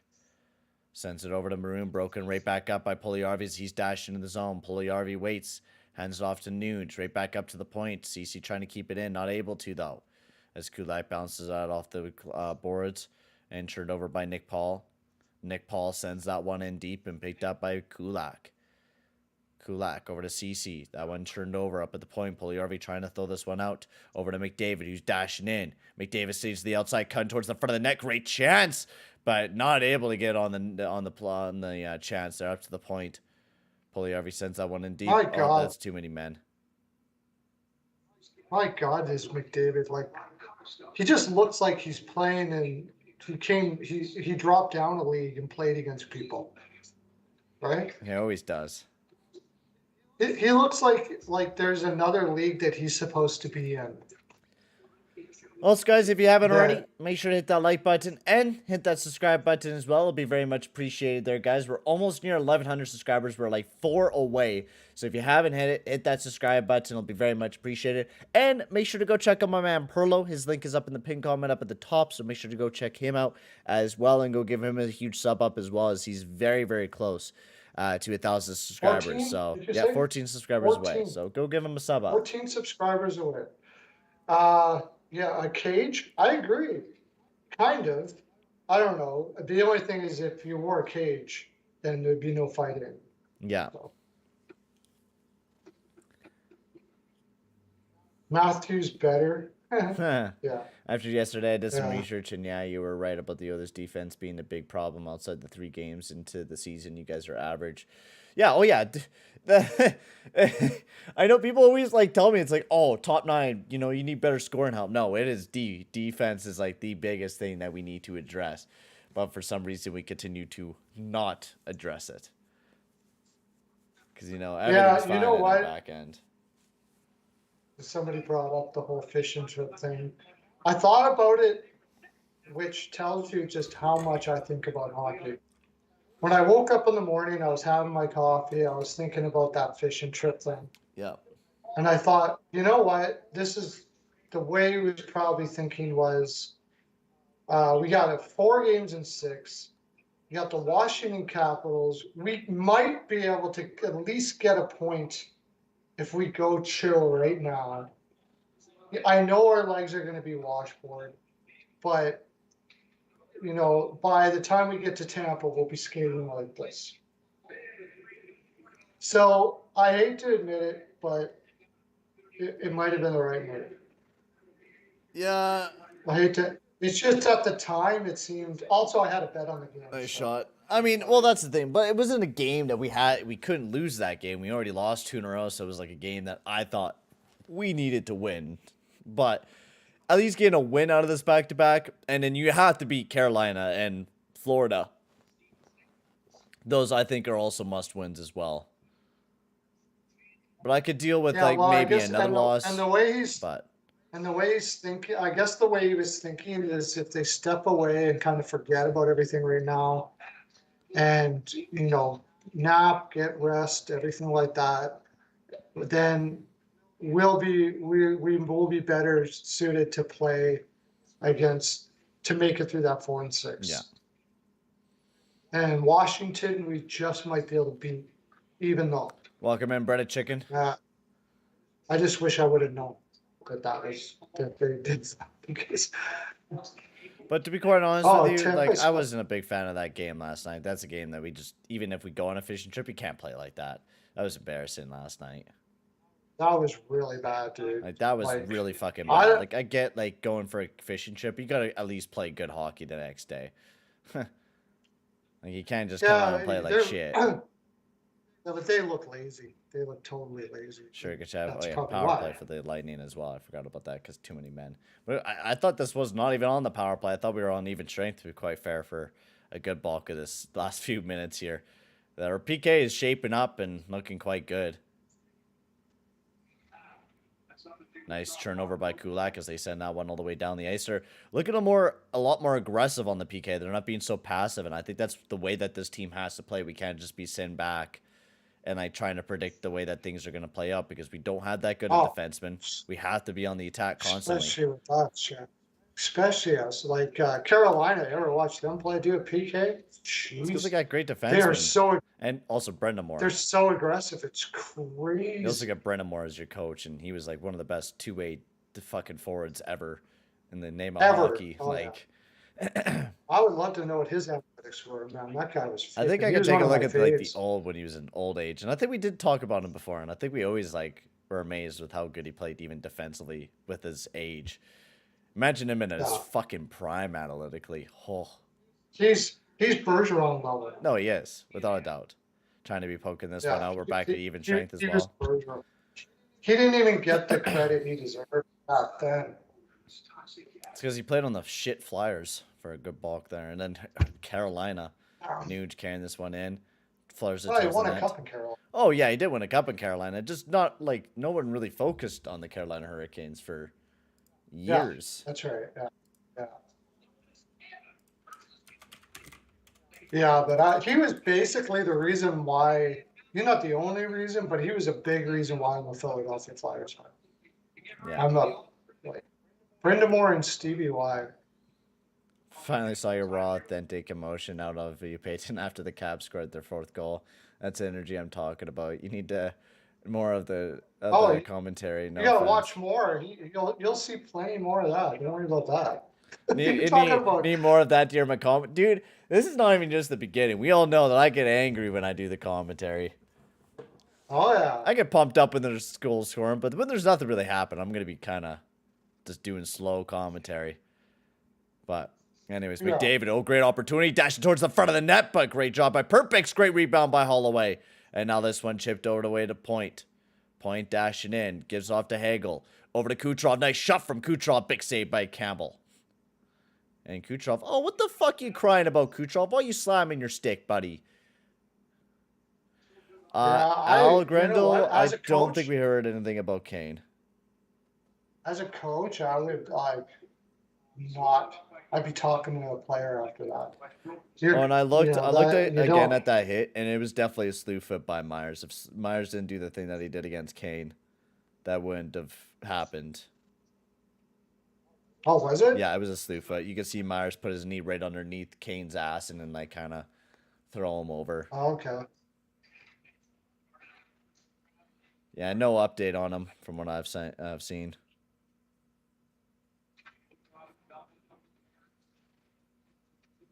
Myers shouldn't even be in the league. No, he's ass. That is Face off win by Draisaitl. Pushed up alongside of the boards. Oh, we get to see the Nurse and Barry pairing. Oh, it's going to be a masterclass tonight. Let's go. My favorite fucking pairing. Actually, I actually don't mind this pairing anymore because Nurse can actually play defense now. But when they did play that defensive core, Nurse couldn't play defense at the time. So it was basically like Morgan Riley and Justin Hall alongside of each other. Yeah. Over to Point. Or even worse than that, actually. I'll come up with Victor Mete. But yeah, Mete and Riley. Mete and Riley. Jake Bean. Oh. Yeah, Jake Bean with fucking Brady Shea. Yeah. It's basically pairing any two offensive defensemen alongside of each other and throwing that into the fucking blender. And one that isn't very good. No, God, no. Campbell stops it behind the stand, gives it off to Bouchard. That one turned right over to Nemestankinov, but the Oilers get a handle of it right again. Yamamoto carrying this one up for the Oilers. Carrying it through the neutral zone. Leaves it for McLeod. McLeod, nice shot, but that one missed the net wide. Murray keeps that one in, and that one poked into the corner, picked up by Yamamoto. Flicked over to Fogle. Nice pants over to McLeod. And now McLeod gets a handle of it again. Bouchard, great chance. That one tipped wide. Picked up by Kopke. Nice hit by Fogle up alongside of the boards. There might be a penalty there. Yeah, there is. But they didn't call any fucking boards on the other penalty. And Yamamoto in a throwing of the gloves. That should be another penalty. Colton should be going to the box since he threw out his gloves.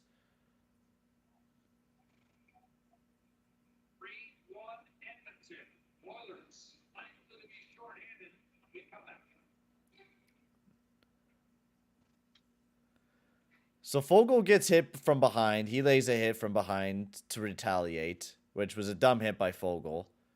But it was also kind of Kopke's fault because he kind of did turn his back. But at the exact same time, Fogle did get slammed up alongside of the boards as well. And why did Colton go after Yamamoto when Yamamoto didn't throw the hit? Yamamoto probably just said something or whatever. And not only that, who went after Yamamoto? Ross Colton. Colton? Yeah. Because he was a pussy and he went after the smallest guy possible. Yeah, legit. Like, he didn't want to go up against Fogle. Yeah, Colton has been running that line this year, but I really don't understand why they don't play him higher up in the lineup. I think he should be, yeah. Like I think he should be playing where Paul plays. I think he should be playing with Stamkos and Kalorn. Paul should move down. But Paul's got some decent numbers this year. It's weird how he has decent numbers. He's a smart player. Yeah, and they're playing. He's not they're very playing so fast. much to Kilroy, and even maybe swap Colton and Kilroy, and then have like Colton Killorn, alongside of Paul and Stamkos. The problem is he can't play right side. Well, he is playing right side on But this. Killorn is playing right side right now, and he's a lefty. But dude, you can just throw Stamkos on the right side. Oh, I guess That's what you could do as yeah, well. You can play anywhere. Yeah. So I don't think you could do like any Or of those kind of.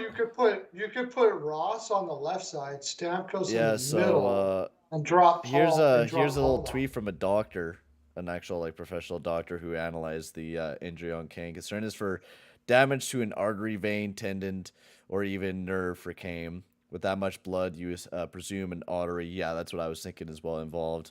If so, we'll need a relatively urgent repair. McKilliev had a similar injury in 2019 with an artery and tendons cut. Was out for the 3+ months. And he's fine. 3+ months, yeah. That's okay. Well, that at least he comes back though. That's the main thing. And I mean, if he does go and is injured for 3+ months, LTIR, which in fact, then we should go after Chikrin. Basic mathematics. Yes. Basic mathematics, baby. The thugonomics, baby. I know. I see clearly the whole plan here. I see the whole fucking plan. All right. You intentionally injure Kane, and then you get the big brain in there. And you're like, oh, now we can afford Chikrin. I wonder what that injury situation is with Chikrin. That's the thing. I don't know. But we need a goddamn defenseman. I'll pay a whole forkload to get a goddamn defenseman on this team. So it is a power play, just a power play for the Lightning. I forgot to put that on. Hedman now gives off to Kucherov. You got to think there's going to be a power play goal sooner or later for the Lightning. Hyman racing, trying to dash towards the net. Hedman, great stick. He could be out for a total of 3 months. It's not a guarantee. It could be totally a wrong. We're just analyzing on it. We don't know. We just simply don't know. Speculation based on Mikhail and it seems similar. That's all we know. There's no facts to that at all. Like we don't. Maybe it's just a little cut that bled a lot. Who knows?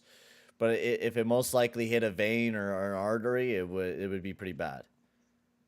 I'm pretty sure the way he reacted. They don't know anything about Kane. It's a speculation that we're talking about, that a doctor was talking about, that he just seen from the video. That is it. This one trying to be picked up by McDavid. McDavid trying to get this one out as Bouchard whips that one all the way down the ice. Roger, so what happened to Kane is some Maroon skated over his wrist, basically, by accident. He got slew foot by Myers, and then Maroon went over his wrist and cut it pretty fucking good. Yeah. Don't know why Sportsnet decided to show it like 50 billion times, though.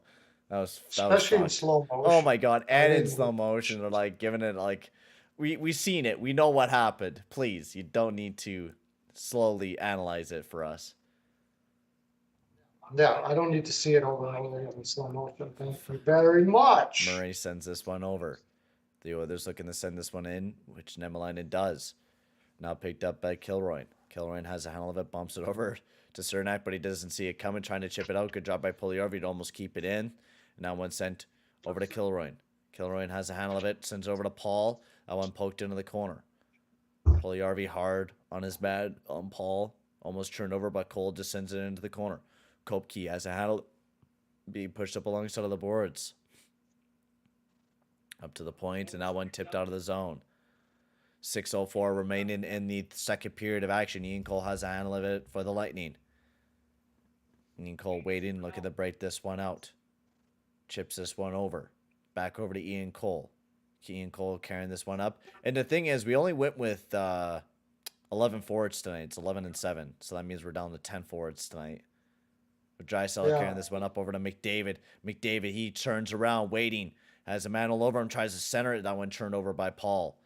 Paul has Puljujärvi all over him. Down below. Trying to chip this one out. Kept in the zone by Nurse. Over to Draisaitl. Draisaitl over to Puljujärvi. Puljujärvi, great shot, but that one blocked up. And Paul sends that one all the way down the ice. And this one picked up by Barry. Barry bounces off the boards all the way down the ice. Picked up by Nurse. Penalty. That one just missed the net. Ryan Bannerlin trying to keep a handle of it. 5:08 remaining. Kucherov holding his hand. Oh, Kucherov, you hurt your boo-boo. You got a boo-boo. You don't like Kucherov. Dude, he's such a fucking pussy, man. Every fucking time I watch the Lightning, I always see Kucherov like, oh, you slashed me. Ow. He's like a soccer player, man. He's a fucking pansy. I like the guy. He's a great, talented player, but my fuck is he ever a pussy. You see him anytime get any fucking slash or tap on him, he whines. Tries to bail for a penalty. Ottawa Senators are going to retire Chris Neal's number. Are you fucking kidding me? No fucking way they're doing that. No, no, no, no, no. No. They're not fucking doing that. No way they are not doing that. That's BS. That is BS. Yeah.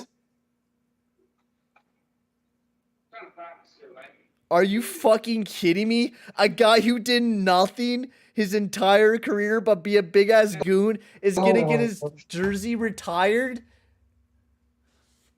Oh my fuck. No way, man. This guy had a maximum of what, like 28 points one season. He had 250 points in his entire career and he's gonna get his number retired. Oh my god, why? Listen, admittedly, it's a rare occurrence to see an enforcer gifted with the honor of a retired number. Was he even a captain? No, ever? I think he might have been an assistant or something, maybe, but barely. I don't know, man. This was a team first player, a physical presence who never backed down from a challenge. He earned his place every single day through hard work and dedication. He was the ultimate character player and wore the Senators sweater with much more pride than any player in this team's history. So? I thought Raptors are supposed to be for like fucking Hall of Fame, like amazing, legendary type of players. Oh, Kucherov is totally being a bitch, man. He went right down in the tunnel to complain about it.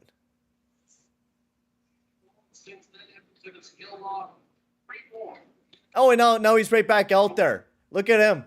Look at him go. Yeah. See, he fucking goes right to the bench, whining, trying to get a call. He's such a fucking asshole, man. I hate him so goddamn much.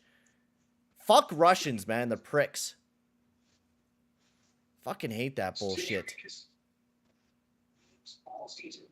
No, old Russians do it, but Kucherov's like the biggest offender of fucking crying all the time.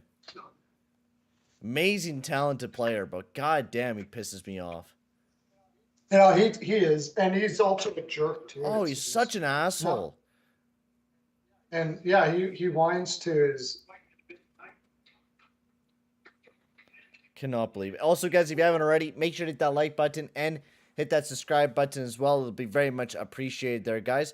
And make sure to go check out my man Perlo. His link is up in the pinned comment up at the top, so make sure to go give him a sub as well. It'll be very much appreciated. Kucherov tries to get this one over to Stamkos. And now this one picked up by Hyman. Hyman carrying this one up, dashing up here for the Oilers. Hyman cuts back, try to get it over to McDavid. McDavid sends it down below. And Stamkos trying to flick this one out and that one out of play. That one actually should be a delay game. Oh, and it is a delay game. Let's go. 4-on-4. I think they said they touched it, didn't it? What? I think they said that it went off. God damn it. Nope. Nope. 4-on-4. Oh, 4-on-4? Okay, sweet. Yeah. Maybe Kucherov is the reason they win in the playoffs because he cries all the time. Yeah. Yep.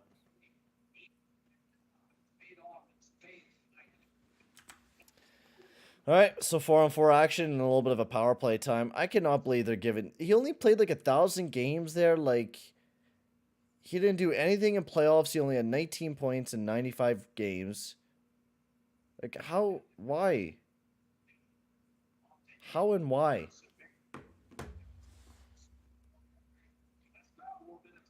Had they even retired Spence's jersey? Hey, the Hall of Fame reach around in the room guy. Oh yeah, right. The fucking He's jerk you off he's in the the shower first- fucking Hall of Fame. Yeah, okay. He's our first reach around in the room Hall of Famer. Dude, we should actually There we go. we should make a Got video it. of like, hey guys, welcome back to the Reach Around Hall of Fame.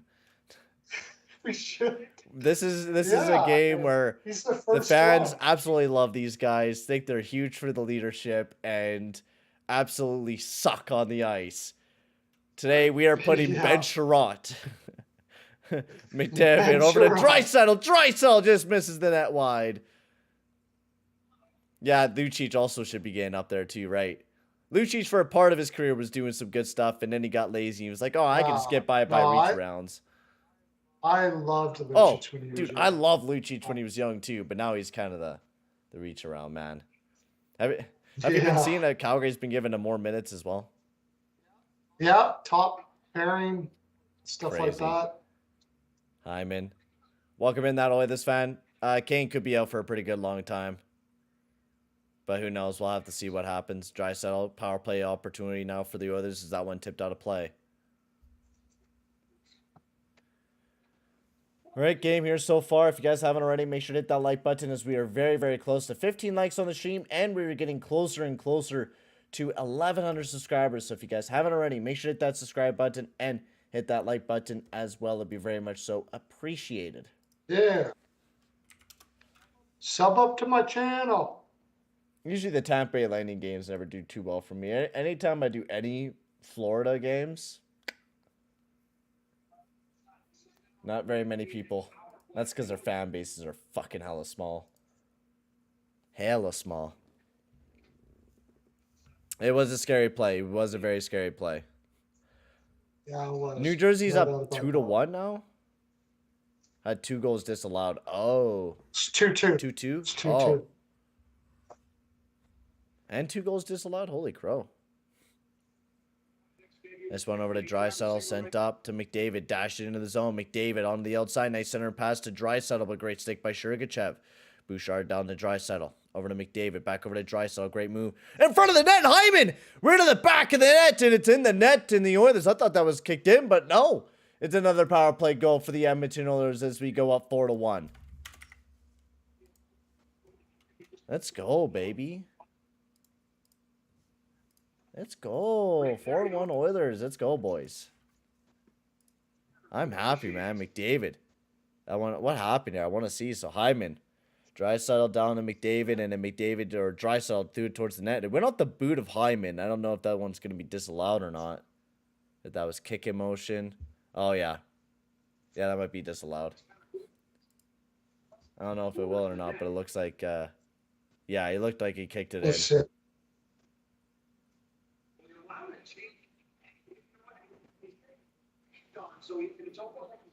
Should be no goal. Because Hyman did kick it in. They will review it. Pretty strong guy. Let's see what they say. I'm not going to gather again for this one. Also, remember, guys, I will be live. I'll talk about a few streams that I'll be doing here in the upcoming future. I'll be live on Thursday, as I'll be live an hour late into the Edmonton Oilers versus the Carolina Hurricanes game. So I'll miss about an hour of the game, but after that, I'll be live after that. And then also right after that, we will be live for the Colorado Avalanche versus the Nashville Predators. So make sure to jump in for that. And then on Saturday, we're going to be live for some Saturday night hockey as the Winnipeg Jets go up against the Calgary Flames. So that should be a good one.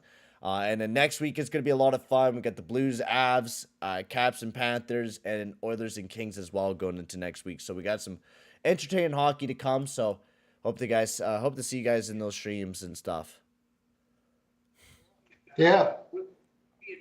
As we're going to be really kicking into the big streaming months, so. Especially since I have, well, not a whole lot of time, but I'm not going to be really vacationing anywhere or anything like that, so.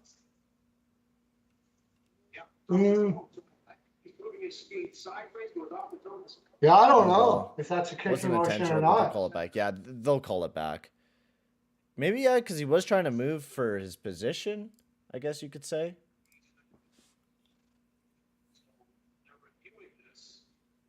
Show that again. 17,000 plus here at Tampa's Arena, and their own meetings on the matter.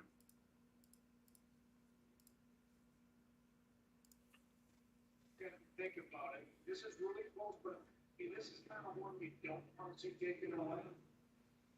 Skate is on the ice, and he's just. No, I don't think so, dude. That's not a kicking motion.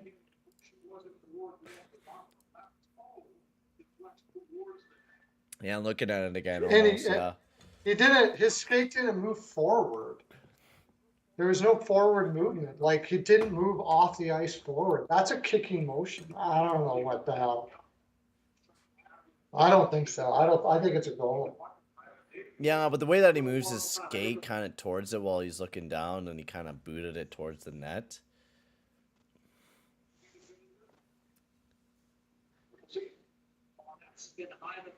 Virtually all season we talked about. I think it might be disallowed.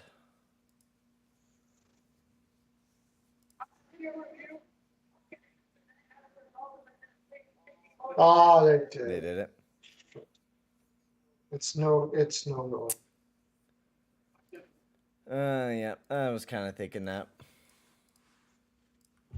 I didn't think it was, but I could be biased, I guess. It was definitely some kick emotion. Unfortunate, but.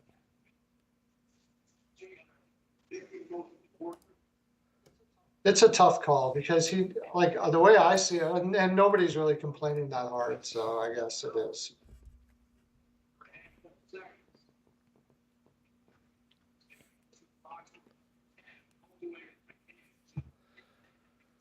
All right, well, let's see what happens. 2:26, so 11 seconds remain on the power play for the Oilers, so still a little bit of an opportunity. Yeah, I think that was definitely kicked in as well. I thought it was going to be no goal from the beginning of the review.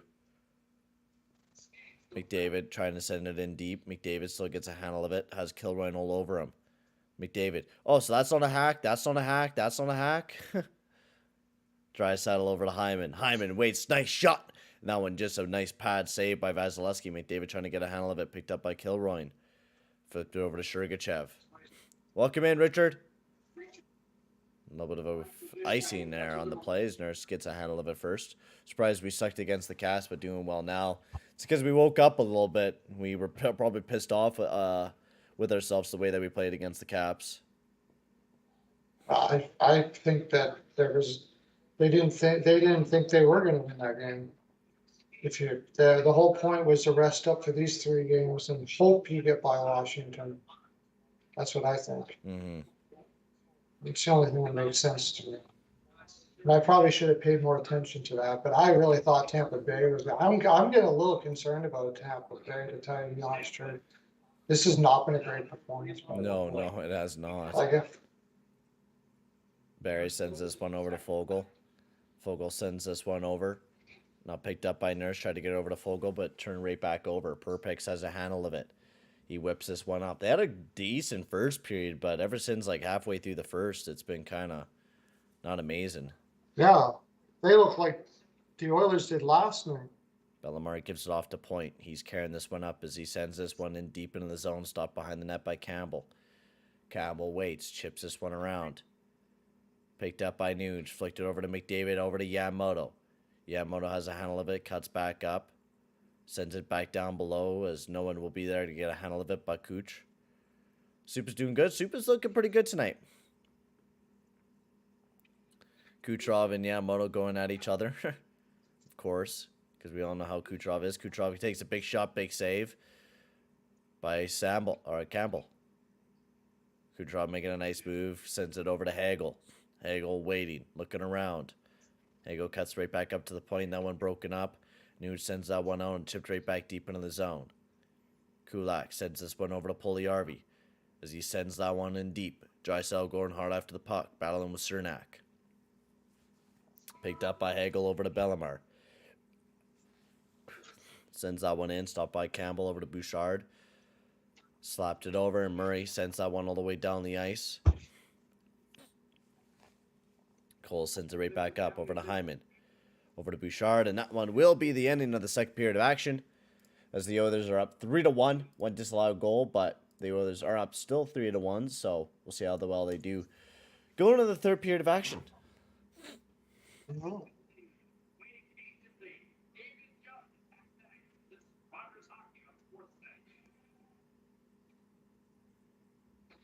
Yeah, they certainly got their legs going a bit this game, but you know, the Oilers in third periods. So, but Tampa really has to come out gunning here. I want to see. I got to take this down for information. Take a look at some of the scoring around the league here right quick.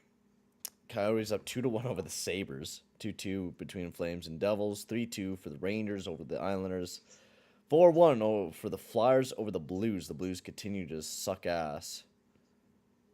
Yeah, And Canucks, they made a comeback 4-3. it's 4-3. I got the over on that. And then Vegas and Toronto tied up at 3. Canadians and Red Wings tied up at 2. And then Jets is up 3-1 over the Stars. Wow. Yeah, that was a bad spot for the Stars. I almost took the Jets, but I didn't fully fit in. Yo, Josh, welcome in, buddy. What, Welcome in, Josh. Hope you're having a good one, buddy. Does this game feel like forever for you? It kind of does. It's actually been going quite fast. It's almost already 2 hours done, so it's been going pretty fast for me, it feels like. But it's been a little bit of a slower game. oh, Tampa Bay's been home too long. Should have known that. The fourth game of a homestand, once it goes past 3 games, it gets. Look what happened to the Oilers. I should have had Edmonton on here. Fourth game of a homestand. Once it gets past that, like Calgary too, right? Calgary too. Once you get past the third game, it's like everything gets too routine. You get too comfortable. It's weird. And then also, it takes about that long. Like, say you're having problems with your significant other, it starts to get right around that time, like about a week into it, and then all of a sudden that starts creeping up and get you. You know what I'm saying? I get what you're saying. Yeah. Well, yeah, you're not leaving the house or anything like that. You're coming just straight back home. Yeah, if you're having problems at home or whatever, it starts really coming into play right around there.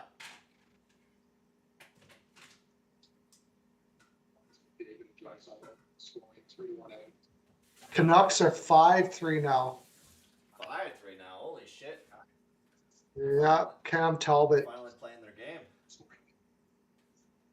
Scoring goals. Ah. Spilled my water all over the place. That was bad. Alrighty.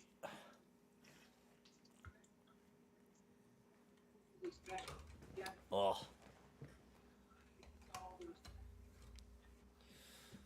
Alright. Also, guys, if you haven't already, make sure to hit that like button and hit that subscribe button as well, boys. It'll be very much appreciated. Make sure to go check out my man Perlo. His link is up in the pinned comment up at the top, so make sure to go check him out. We're very close to 15 likes on the stream as well, so make sure to hit that big old fat like button and subscribe button. It'll be very much appreciated, Hit boys. the like. Ooh, there. Alrighty. I have to admit, I had Tampa Bay team total over, and it's not looking like it's going to hit because of that. But I guess he needed to get on the road, Dude, get away from remember the legendary Martin Gerber? Martin Gerber. Oh, Gerber. yeah. Played for Ottawa Martin Gerber. and fucking Carolina. San Jose. Nope, just Mighty Ducks of Oh, Anaheim, yeah, Carolina, Ottawa, Toronto, and Edmonton. He played for as well. And then also Gerber played for Toronto. yeah, like for 12 games, but that was like 2008-09. Oh, and also another legend. I remember. Patrick Lalime. Oh yeah, he had the rookie record for the most wins to start a season for a while. I don't know if he still has it. 10. He won 10 his first 10 games or something like that. Patrick Lalime for the Pittsburgh Penguins. Let me see. And then never had a great career after that. So yeah, his first 10 games. Sure, I could tell you his record in his first 10 games. His first 10 games, he was 7-0-1 with a 931 8 games. save percentage, with 2 shutouts. Yeah. Yeah, it was something like that. Well, there I was don't know, also he had there was a killer- tie in there as well, because remember there was ties back in 1996 as well. Right. So that he first 8 games, and what did he play? He only played. He lost after that. When did? I thought it was. I could have swore it was Oh, my 10 bad. games So without. so my bad. There's one loss where he came in, and he lost because he came in, but he made all stops in that game. So here, let me actually edit. There was some sort of record he had.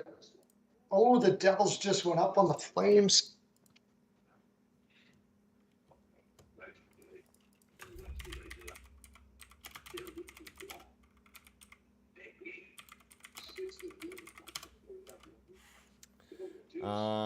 Yeah, so Liam, so here it is. Liam would go on to set an NHL record for the longest unbeaten streak to begin a career, 16 games with 14-0-2 record before suffering his first defeat on January 23rd, a 4-3 OT loss against Colorado.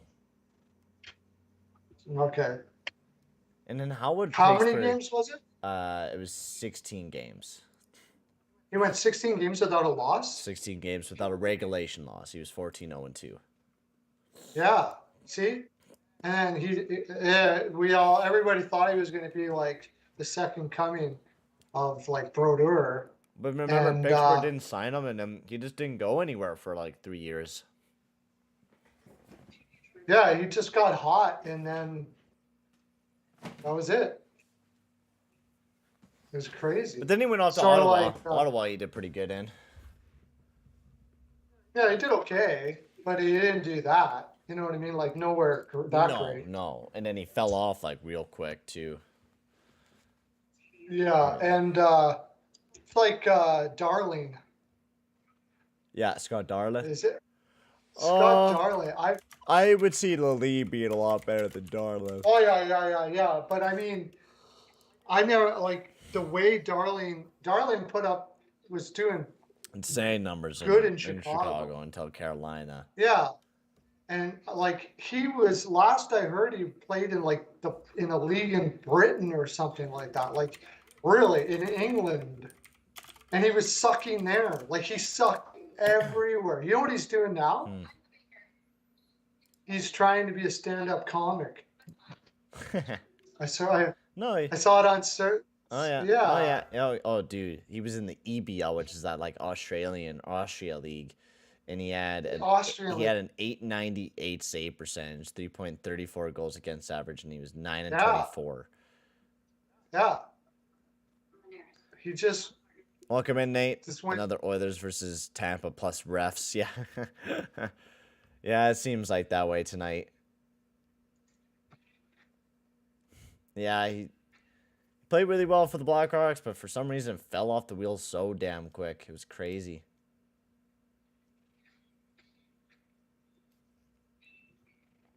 And he's married to a hockey girl, too. She doesn't really play anymore, but... Crazy. Crazy. Damn, dude. These girls, they played 35 games for the NCAA league for University of Connecticut, and they only had 1 goal. How can he go through the whole fucking year and only have 1 goal? Who's this? This is some chick playing in the like University of Connecticut that's married to Scott Darling and had 1 fucking goal in 35 games. Oh fuck, that's bad. Dude, Bedard's on pace for 132 points in the WHL this year. Woo! Okay, you heard it from me. I'm never, ever this year again taking the Islanders under. Ever again. Dude, I'm never doing it again. I'm never doing it again. I don't care what the trend is. I don't care what it is. I'm never doing it again. Anytime it's an under, usually, I don't know. There's a lot of goals this year, man. feels like it. Feels like a lot of the games Yeah. are just over this year. Yeah, I'm never getting into them. Anyways, Golden Knights and Maple Leafs are tied. Going in OT. Yeah.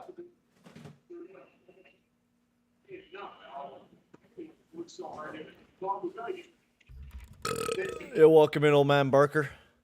And Harper Holmes. Need McDavid to get some more shots on goal. He probably will. Calgary's going to lose again. Oh, that'd be fucking hilarious if they do. Yeah, they got 5 minutes to score when they tie it up. They're out shooting. You know what's sad Devil's this year, man? Like, my fucking boy Mangiapane, he's been getting off to such a slow start this year. That's another guy that I think, like, having him gone, it's horrible. Oh, okay, here's an update from the Edmonton Oilers Twitter. After suffering a wrist injury early in the second period, Evander Kane is stable and has been transported to a hospital for procedure later this evening. So, surgery. From what it sounds like. Yeah. Oh, yeah, he's going to need surgery for sure. He's stable, yeah. He's not going to die or anything. But Like, dude, this is it's the lineups just- for the... Like, dude, what is Sutter on? Riziki, Lindholm, Toffoli, Dubé, Kadri, Coleman, and then they are slaughtering our boy Mangiapane with fucking Backlund and Lewis. And then Lucic, Oh my Rooney, and gosh. Richie. Like, what are they doing with Mangiapane on that line? I think the reason why it's just because he can control a line by himself and he can score without help. Yeah, but he hasn't been doing that recently. He hasn't been producing any offense. He's had 4 Yeah, points that's- in 12 games this year. Yeah, but that wasn't really. He was playing up higher in the lineup too. And he's been So, getting he's less just minutes. playing Like, last game, he only got 14 minutes. This game, he only has 12. And they just lost in New Jersey, too. They just lost to New Jersey before. No, they lost in New Jersey. Or was it 3? Oh, I thought it was 3-2. It said it was 3-2 on my It's fantasy. not. Weird. It's not. It's not. It's not over yet. No. But anyways. Oh, that was a while ago. But anyways. Mangiapane hasn't been playing a whole lot of minutes the last few games. Nor producing anything for me. Fantasy-wise, at least. But he's just been off to a slow start this year. Vegas wins in overtime. Yeah, welcome in, Fan Rocks. It was real bad. We watched it. It looked real fucking bad. Because Sportsnet was dumbasses and decided to play in slow motion like 50 billion times.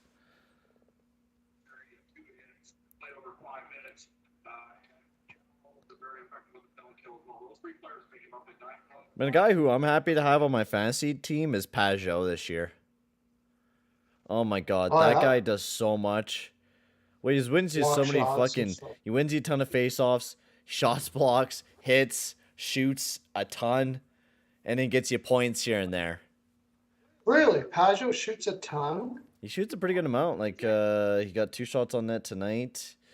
Overall this year, he's had 21 shots, On how many? In how many games? 14 games. Oh, okay. Not It's not that a great. lot, but it helps out when everyone else is like chipping in a decent amount. I was just thinking for shot props. Oh, Yeah. lots of shots for my fantasy team at least. He's more of a passer than anything, but Stanika got a goal for the fucking Canucks tonight. Wow. Wow. Say what? That's a rarity. Dude, that is a rarity. That. Let's talk about the Sens. DJ Smith, What did we fucking talk fire about? about him.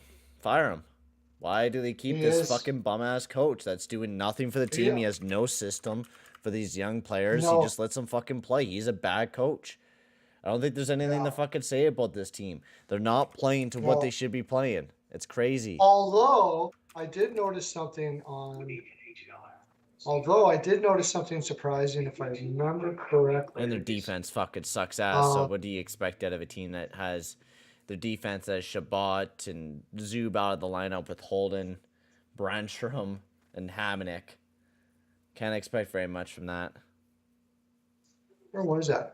Okay, The Ottawa Senators, believe it or not, are 5th in scoring chances against. Yeah, I just seen that. So They're really, when you look at it, it's a goaltending issue. Well, no, not really, because the ones that I'm looking at here, their expected goals for is amazing. Their expected goals against is pretty bad, and their goaltending's okay. It's in the middle of the pack.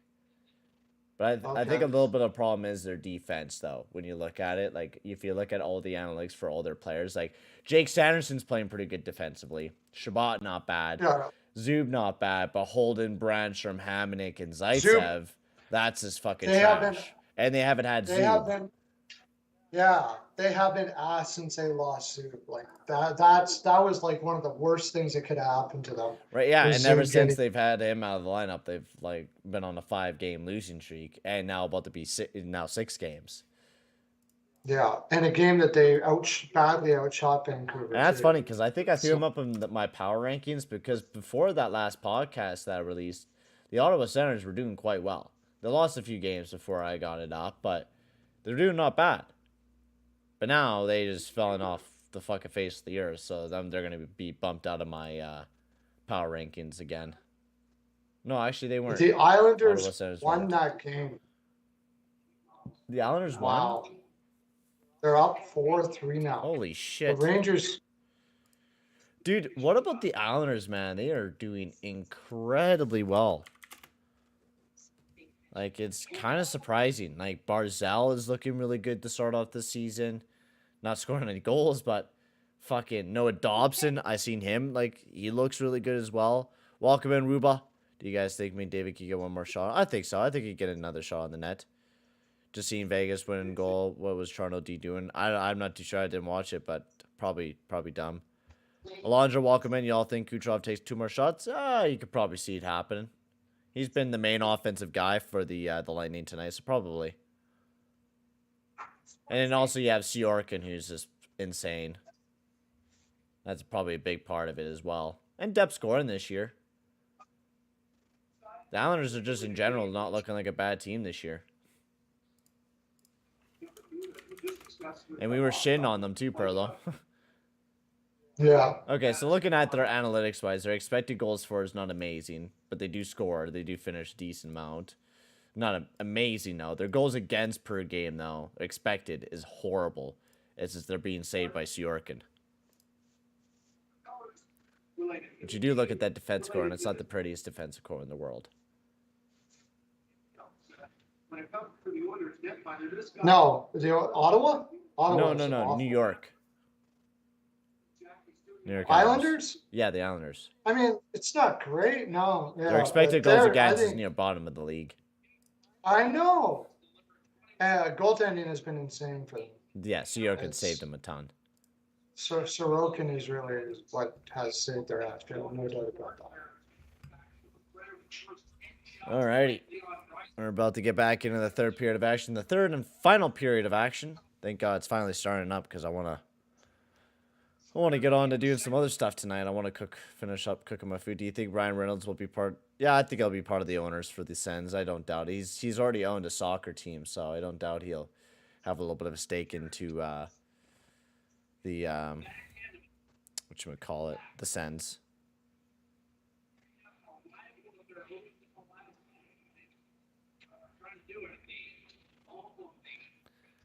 All right, McDavid to take the draw for the Oilers. We're about to get ready for the third period of action. As here we go. Third period has begun. McDavid gets a handle of it. Flicks this one over to Puljujärvi as he tries to slap it in, but kind of mishandled it. You just need McDavid to take 3 shots. We'll have to see if that will happen tonight. He hasn't really been shooting it a whole lot. He's already got 1 shot. He got the 1 goal, so. Well, the Oilers only have 19 shots. But we're about to see it get riled up here now. I think Tampa Bay is going to start getting their skating legs going. Campbell sends this one over to CC. CC sends this one up over to Derek Ryan, who tries to chip it in deep. Mitch Sergachev all over him, though, as that one gets poked over to Perpix. Now chipped over to Brian Points. He's carrying up some speed into the zone. Cutting back, trying to defend off Draisaitl. Still making some nice moves up to the point to Perpix. And that one right into the back of the net for the Lightning, as it's now 3-2 for the Oilers. As the Lightning get right back up on the board. Oh no. Oh, Oh no. what happened there? Did it hit something? Kilroy looked like he tipped it. Oh, yeah. Not much Campbell could do about that. Not much Campbell could do about that one. No. I'm just seeing it now. Oh, dude, that was just a beautiful, yeah. No, really nothing you could do. That was just a beautiful tip by Kilroy. Drysdale needed to do a better job of locking Kilroy up. That was a kind of a lazy play, just let him walk right into the front of the net. Nurse over to Barry. Barry, nice move as he tries to chip that one in. Welcome in, Kylie. Stamkos has been all right tonight. He's been okay. Kilroy tries to send that one over to Stamkos, not able to handle the pass, though, as this one picked up by Barry. Barry bounces us off the boards over to Draisaitl. He's carrying this one up for the Oilers. Draisaitl waiting, trying to get an open pass, but that one picked up by Perpix. I'm going to try to keep it in the zone, and now the Lightning looking to carry this one out. This one sent in deep. Stamkos is better than McDavid. What the fuck are you on? What are you on? Are you on ketamine or something? Oh, you're Tampa Bay. Okay, yeah, I can see that. No one's better than McDavid. No one. No one's better than McDavid. Yeah, the Flames lost. I didn't get an over on my team. Flames lost? Oh. Fortunately, I did have the Devils in that game. I just can't. Now, I'm mad about the Islanders-Rangers game. I'm mad that I got sucked into the under again. I'm never doing it again on the Islanders the rest of the year. And the Rangers. Wow. Another loss. Are they 500 now? Like, I think so. Was that even? It wasn't even an OT. They didn't even get a point for that. I bet you not. Their analytics No, show them they being didn't. just horrible. Actually, they're not even that bad expected goals against and goals for. They're just not finishing their opportunities. But that's what you get for having high shooting percentages for both Spinajad and Chris Kreider. Because Chris Kreider's not scoring as much as he did last year. Neither is Spinajad wherever he is. Oh, he's actually not bad. Welcome in, Daniel. Another Bolts fan in the chat. Welcome in. Murray has a handle of this one as he sends this one up. Over to Fogle, not able to handle it very well, but turned over by Yamamoto, trying to keep a handle of it, but Cole all over him. Yamamoto trying to ship that one away. Nice center pass by McLeod, and nice shot by Fogle. This one picked up by Myers. Myers has a handle of it. This one sent up. Over to Nemastankinov. Nemastankinov over to Kopke as this one gets sent in deep. Nice hit up alongside of the boards. This one now picked up by McDavid. McDavid going up alongside of the boards, dashing up for the Oilers. Into the zone he goes. Keeping on the outside. Nice backhand. That one rung off the post. Picked up by Maroon. Puljujärvi all over Maroon as this one gets sent up. Over to Hedman. Hedman keeping it to the right side. Tries to center it. Nice shot by Perry. That one sent over the net. Oh, that one almost tucked in by Bellemare. Not able to, though. That one blocked up by Puljujärvi into the corner. Bellemare down below to Perry with 17 minutes remaining. Perry looking around. Getting cut off by McDavid. Bellemare picks it up. Or Maroon. Now picked up by McDavid. McDavid trying to get this one out. Perry gets a handle of it. McDavid battling. Trying to get this one out. Up to the point to Cernak. Over to Bellemare. Bellemare over to Cernak. Puljujärvi all over him. Cernak over to Bellemare. Down below to Perry. That one blocked off. McDavid trying to get that one out. Picked up by Nurse as he flutters this one out. Puljujärvi trying to get a handle of it now. That one almost grabbed by Nuge but hauled down. There should have been a tripping penalty. And there will be a tripping penalty as Bellemare going to the box. Yeah, they got a penalty. It's power play for the Oilers. Huge opportunity. Massive opportunity. The stick gets caught in between the legs. Belmar takes it down. Another guy I need to get rid of on my fantasy team is Nate Schmidt. That contract Oh, yeah. is fucking He's doing horrendous, and he's doing nothing offensively this year, dude. Nothing.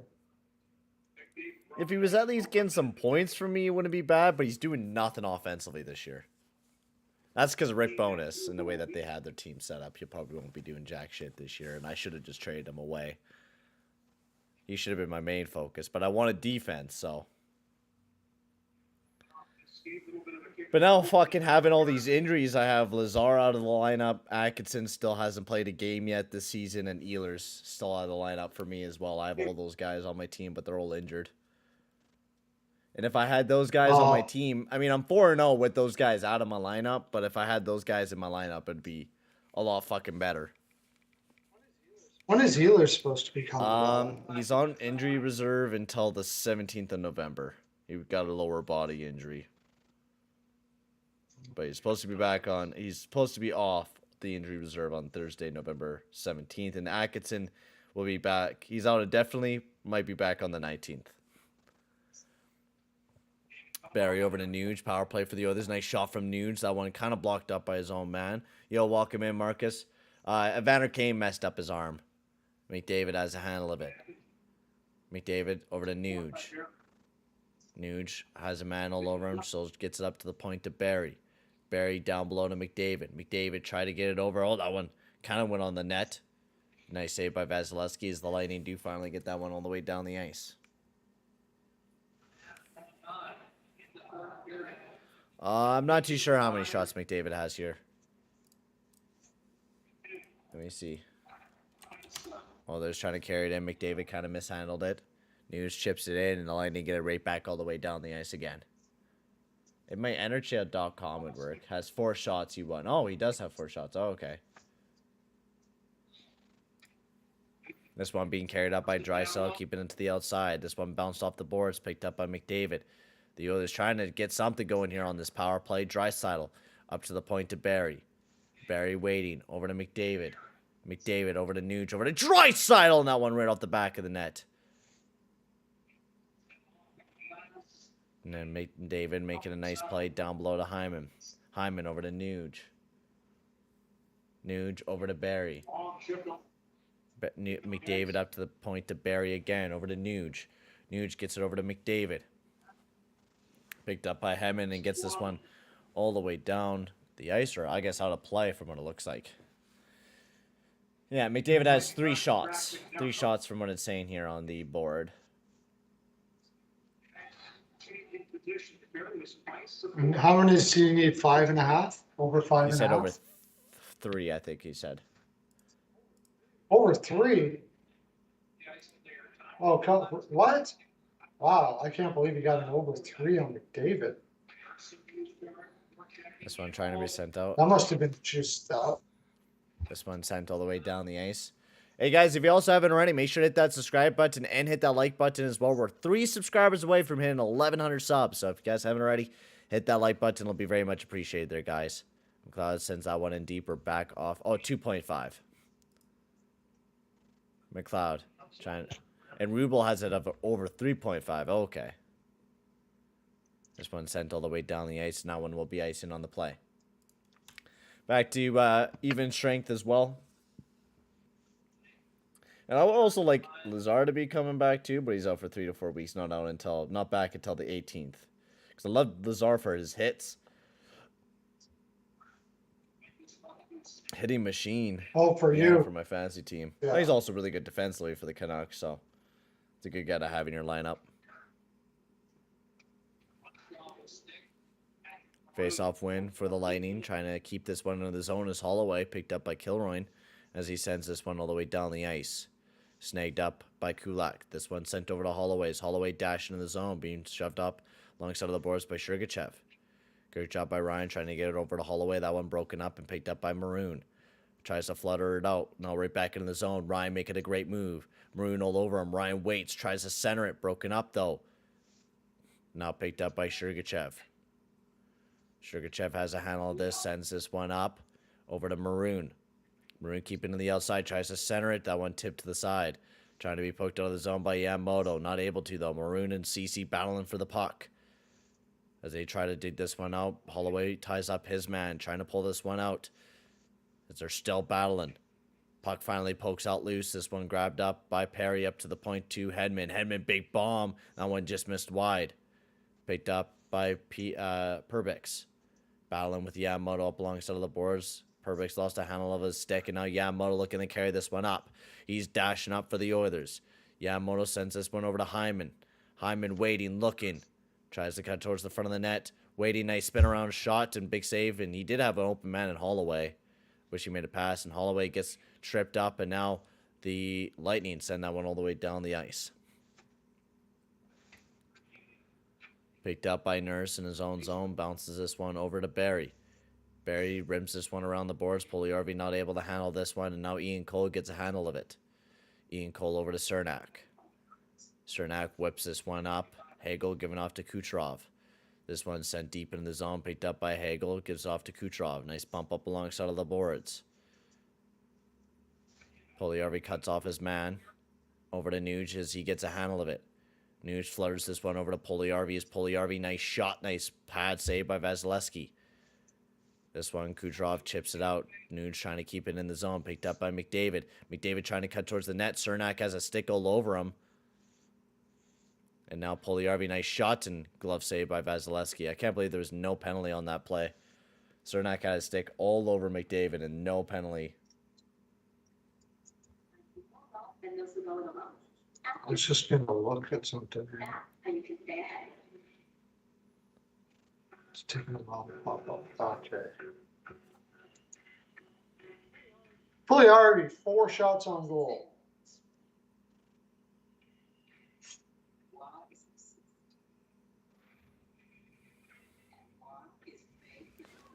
I was wondering, Puljujärvi has 4 shots on goal.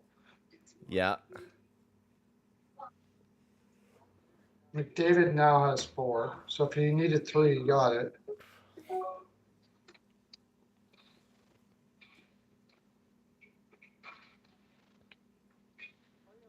Oh yeah, we 7 defensemen.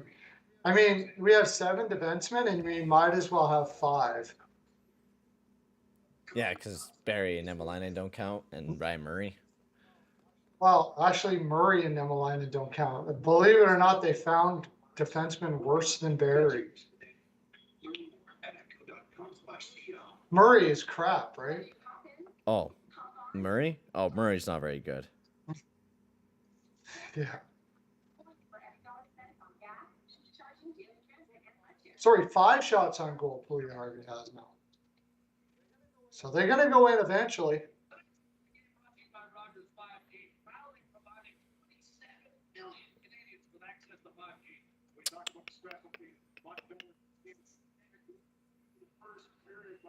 And he just hasn't had a point. He's just not getting the points, but he's doing everything to get them. They got to start racking up eventually.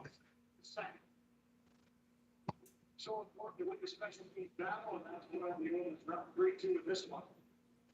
12 goals to go.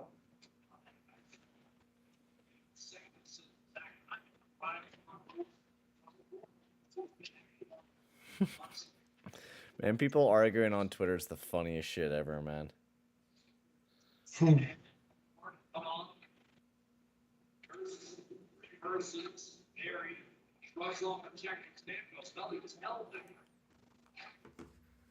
This one trying to be sent out of the zone as we are back from commercial break. If you guys haven't already, make sure to slap that like button and hit that subscribe button as well, boys. Like I said, we are very, very close to 1,100 subscribers on the channel. So if you haven't already, hit that subscribe button, hit that like button. It'll be very much appreciated. And make sure to go check out my man Perlo. His link is up in the pinned comment up at the top there as well. This one chipped over to McLeod as he flicks this one over to Yamamoto. Yamamoto carrying this one up for the Oilers. Bounces off the boards, trying to get it over to Fogle. Broken right back up is now Paul looking to be on the attack. Paul looking around. Paul cuts right back up. Paul looking to center to Stamkos. Not able to get a handle of it.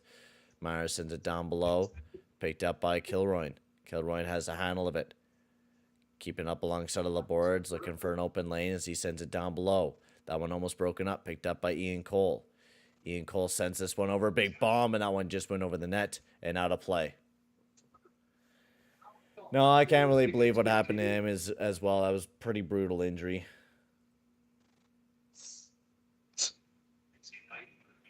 So yeah, this other guy we're arguing about, like, so basically the guy said he was watching the clip and he's like, he's fine, no big deal. He'll be back next game or whatever the guy said. And then someone, What? for Evander Kane's injury, and then the guy's like, not only is this guy a big time insider, which he's like pretends to be an insider, this guy, he's also somehow became a doctor during intermission, right? Like a joke. And the guy replied back, he's like, don't worry about whether JP is a top line or bottom line talent, fucking fool. So then the guy's like, oh man, did I hurt your feelings? Want to be insider? And he has a Spider-Man, you gonna cry? Meme coming back out. And then this guy comes back, dildo hockey strikes again. Nice try. JP's still a bottom line talent, you know it.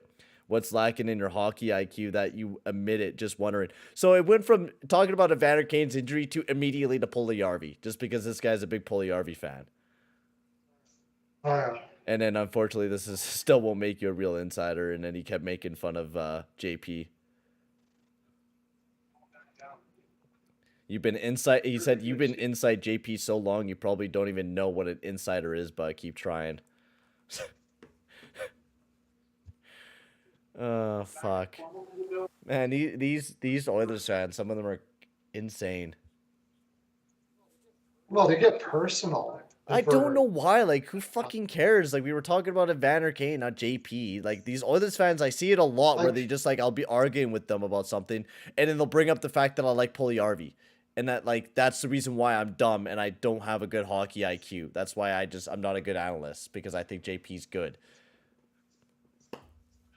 Like, then I think you're bad because I think you think Barry's good. You fucking idiot. Fuck you. You're not an insider because you think Barry's good. Like, fuck off. Yeah, it's just a disagreement. I understand. Like, Kucherov down below, 9:55 remaining in the third. This one whipped around over to Hedman. Hedman sends it down below to Kucherov. What are the Oilers doing, guys? Fucking goddamn Murray and Ryan were getting tied up while Kucherov's running around. Come on, guys. And just to let you guys know, I think I'm gonna just do a live OGR for tonight's OGR, just because I don't wanna record after the stream or whatever. So I'm just gonna do a live OGR like immediately following the stream. So Coyotes won 4-1. what was that? Coyotes won 4-1 over the Sabres. Jesus.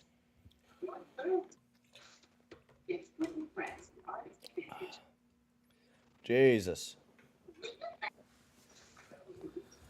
Okay, I'll be right back. I do gotta take a quick leak, so I'll be right back. Canadians end up beating the Red Wings. Yeah, I gotta be right back too.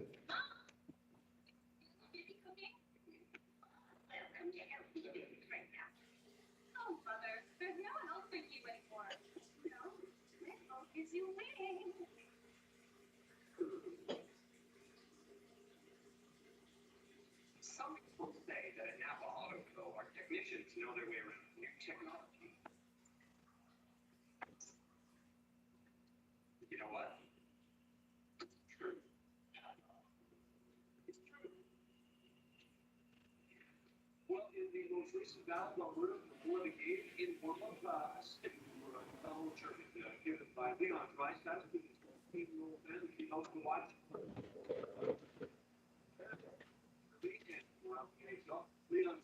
Yeah, I am back.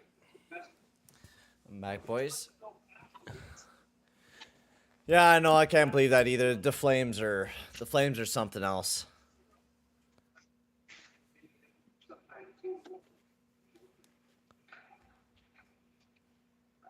Oh, that's so cool. Draisaitl signing that stick for that German kid. That's really cool.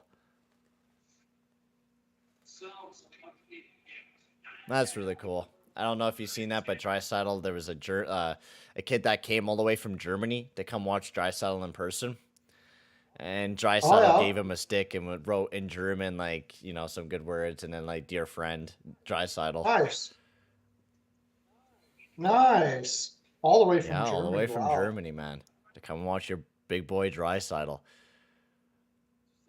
Just imagine when the German team plays, it's going to be Draisaitl and everybody else. Who else would be on that German Cahoon. team now?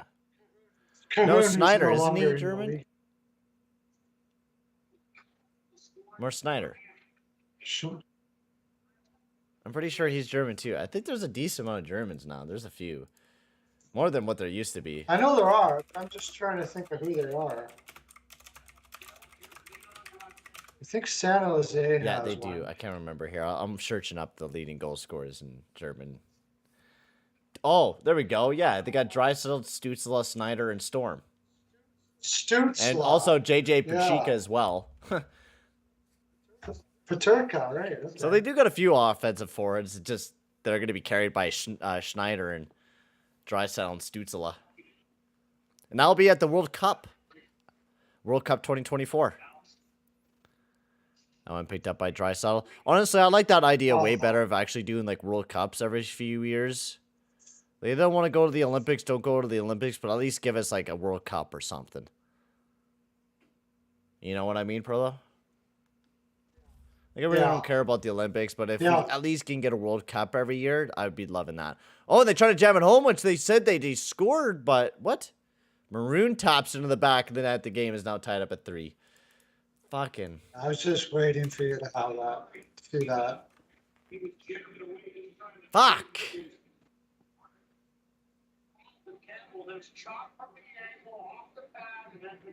Oh. Oh, I don't know if it's in. Yeah, I thought it didn't go in. That's the thing. Like, I didn't think it went in. I don't think it ever went in.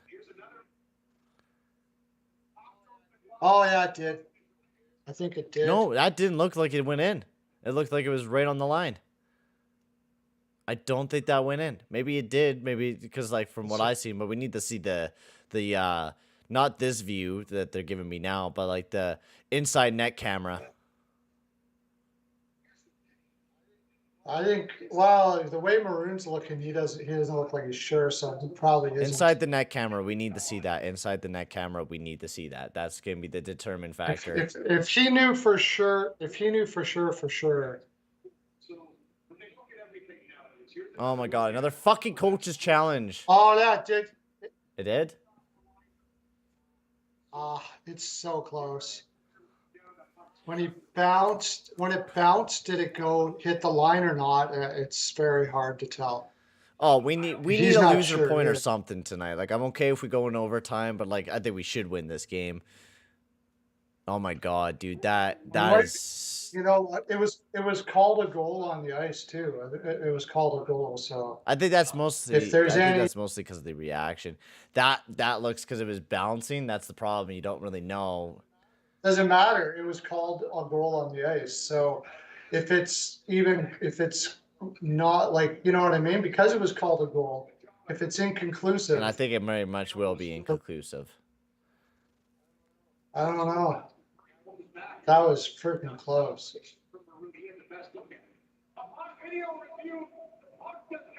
Woo! Let's it's not go! Woo! Fuck yeah, let's go, boys. All right, we got to play a lot better than what we are right now. Let's go. Come on.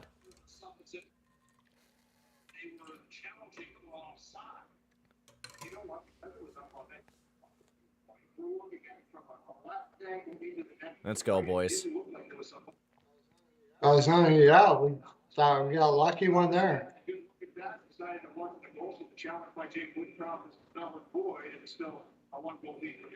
They were challenging for the offside anyways, so it was probably offside. It was probably offside anyway, so it didn't even really matter. Because if they're challenging in that spot, they got to be 100% sure. Oh yeah, you don't want to be dealing with the power play in this situation or penalty kill. All right, face-off win for the Lightning. Nice shot. That one sent over the net and out of play. It's one of the most bizarre games I've ever seen. Yeah, it's been kind of bizarre tonight.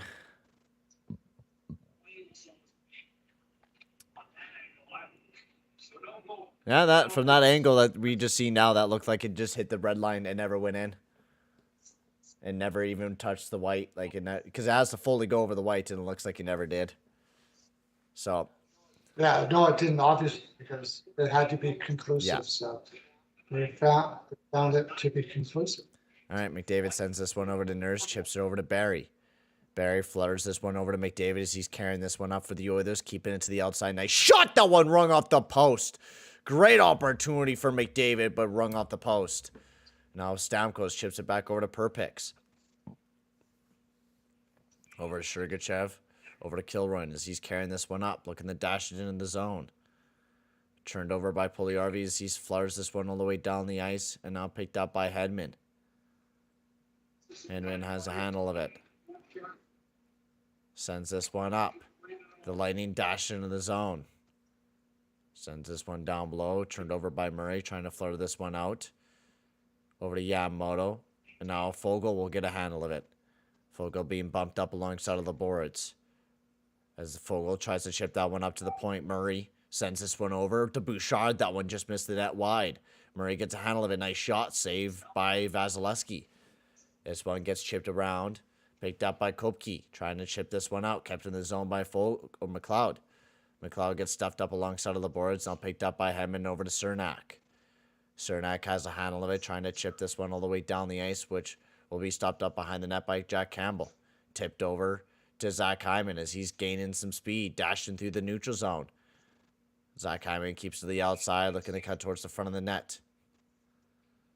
Perpix trying to get this one out. Draisaitl whips it up to the point to Ceci. Right back down below to Draisaitl. Draisaitl right back down below again over to Hyman as he's being battled with Sergachev. He makes a nice head fake move. Still keeps a handle of it on his knees. Tries to chip it up to the point, but now broken up by Hagel. Hagel giving off to Kucherov. Kucherov, great move, but great job by Ceci to just keep a handle of him and push him off to the offside. Over to Perbix. Up to the point to Sergachev. Over to Hagel.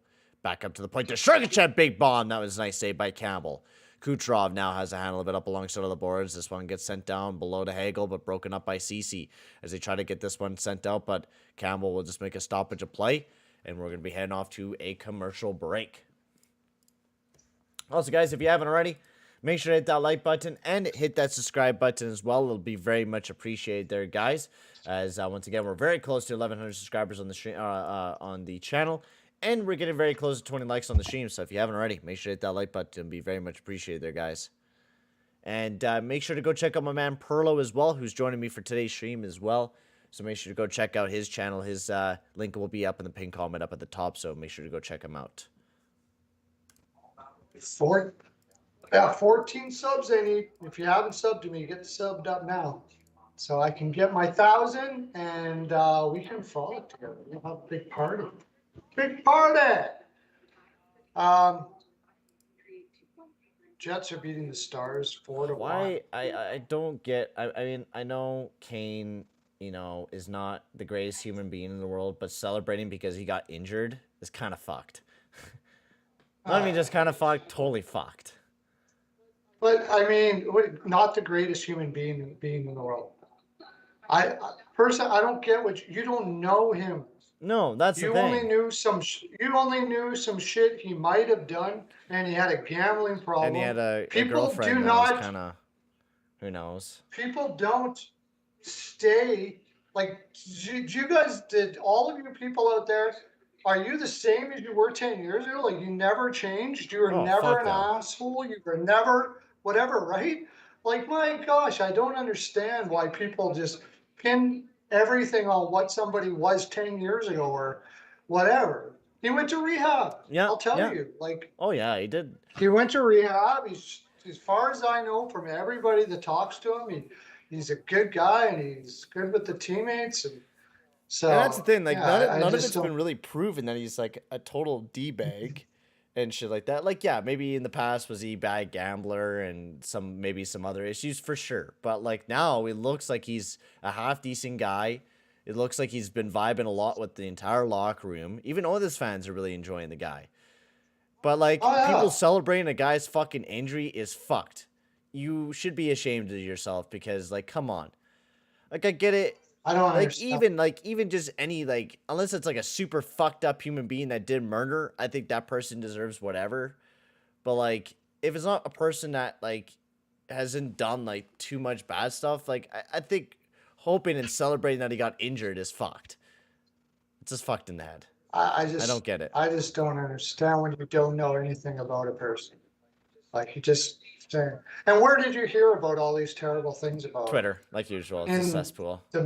yeah, on the media, right? So you don't know shit. So whatever. Yeah. But I mean, you can do that if you want. I don't think it matters to him. I think Kane will sleep all right with some painkillers. He'll be fine. But I just hope he has a career. That's all. Yeah, there's nothing wrong with gambling. This is what Kane did. He threw like fucking so much money on gambling, dude. Like, well, and he was like, there's no. It seems pretty likely that he gambled also in his own games. But I heard actual. No, I don't know about that. But From what I heard. People that knew him.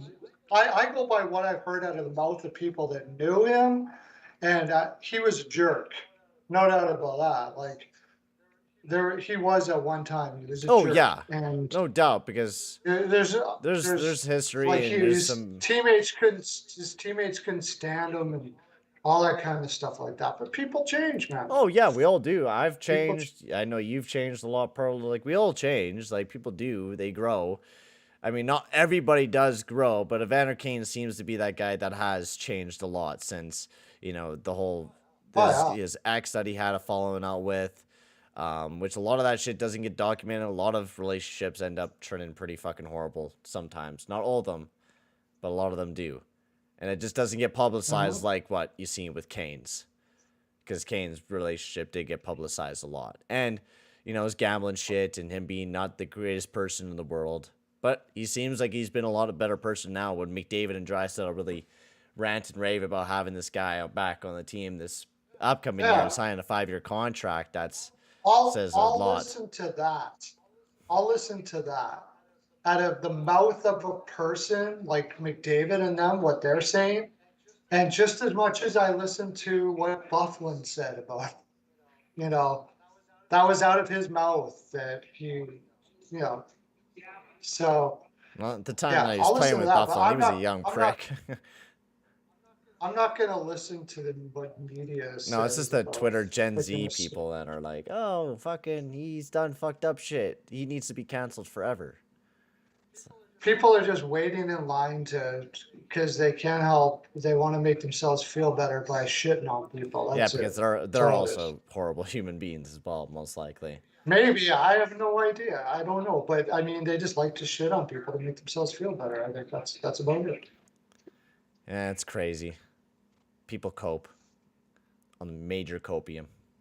But I don't know why. Like, yeah, right? Like, why do they need to be jealous or haters just because they want to see someone's downfall? It's horrible. Yeah.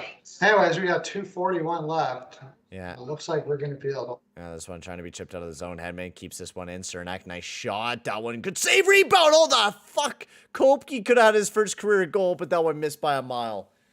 Oh, my Lord, how did that not go in? Cernak. Yeah, I don't know. Sends that one over to Hedman. That's why it's going to be his first goal, I guess.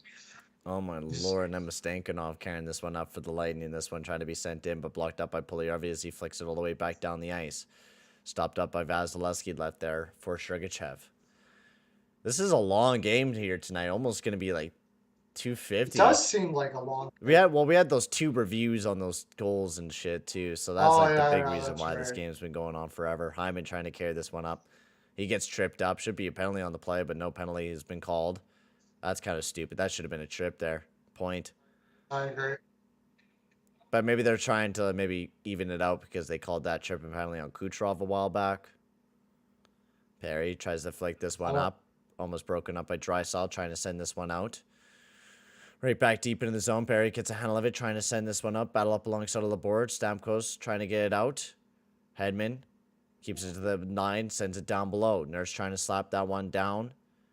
Over to Kucherov. Kucherov, nice shot in the net. Big save by Campbell as an empty netter as well. Puljujarvi trying to get this one out. Not able to, though. Broken up by Draisaitl over to Kucherov. Big bomb from the point. Nice save by Jack Campbell. as he makes a nice save. Let me throw my oven. Actually, I'll throw my oven after. I want to go do some chores. I gotta go do dishes and shit before I go to bed, so. And then at the OGR that I gotta get up for tomorrow. Because I want to wake up early and go to the gym before I go to work.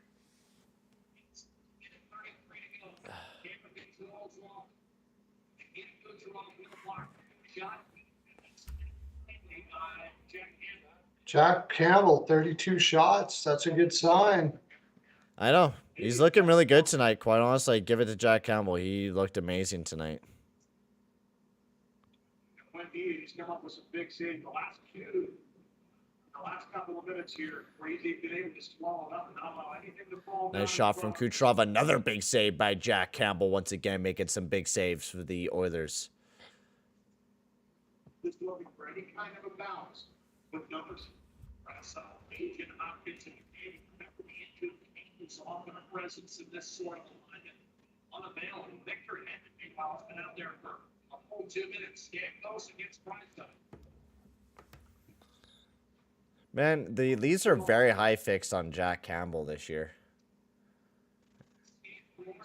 Oh, yeah. Super high fixed. Well, they just... They don't want him to be good. It's crazy. Like, and then like talking about their goaltending, they're like, "Oh, we did a great job with our goaltending." I'm like, "Yeah, 2 goalies are right now injured, and now having to play Calgren and some other fucking goalie that hasn't fucking played a game in the NHL." Like, okay, cool. I see you're on the copium. McDavid trying to send this one out, which he does all the way down the ice. Another player injured. No one will be icing on the play. Yeah, Duheim, yeah. They are injured. I might take LA to win that game, I think. Yeah, they're playing tonight. They have. Here's the worst player to have his number retired. Chris Neal. Ken Diacchio. He got his number retired as well. I mean, Chris Neal's pretty fucking bad.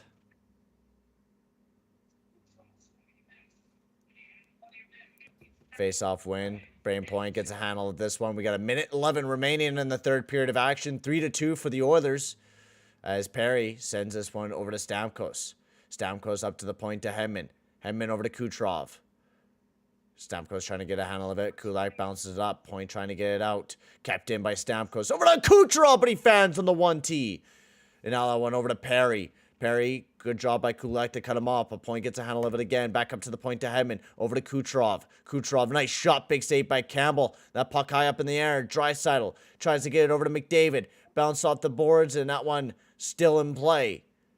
35 seconds remaining in the third period of action. This one picked up by Hedman as he sends this one up over the point. Campbell gets a handle of it, and he'll just take an easy stoppage of play. With 27.4 seconds remaining in the third.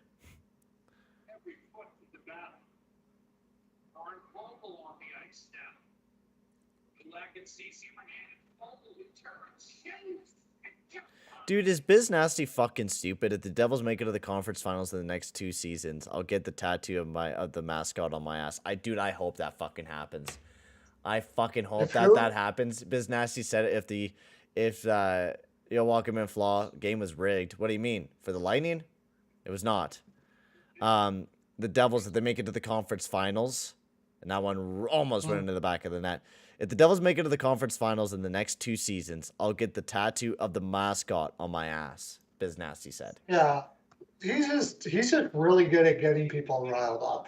You Flaw, what do you mean? What do you mean it should be 3-3? No, it should not. That was not a goal. It was not a goal, dude. It did not cross over the blue line. You are coping. You are coping. It should not be 3-3.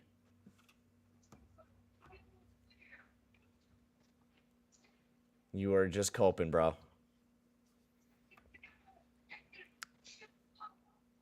All right, 20 seconds remaining. Empty net still open.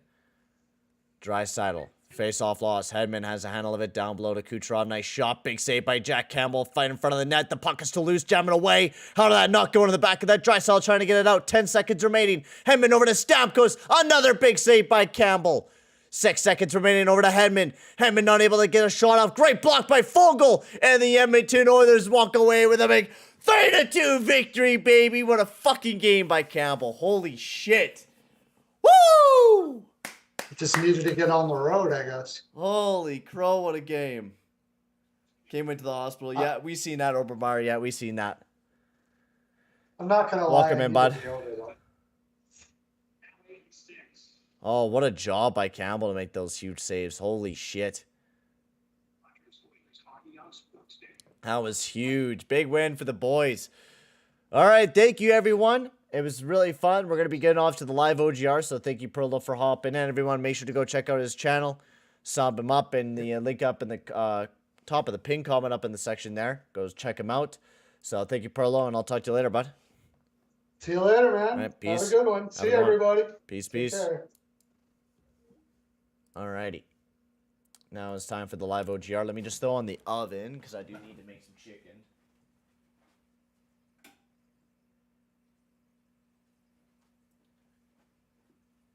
Need to make some chicken for tomorrow.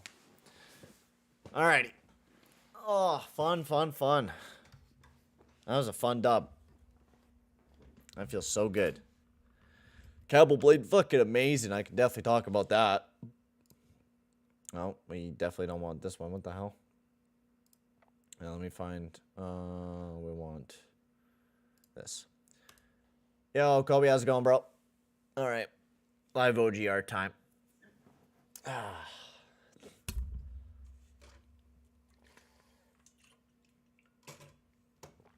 I love that game. That was really good. That was an entertaining game. Way better than last night's.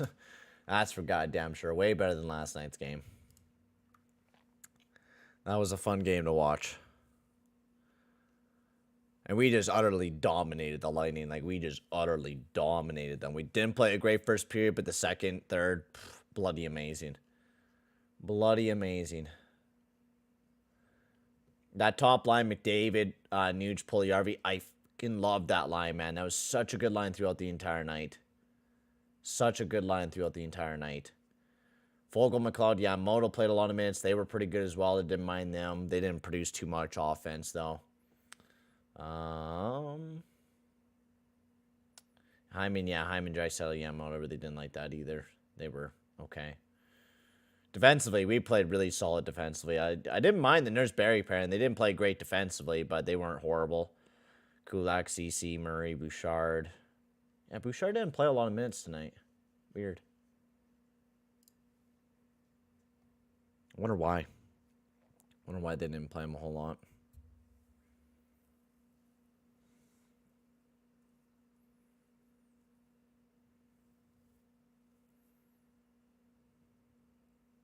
Yeah, only 15 minutes for Bouchard. He didn't have that bad of a night either, so.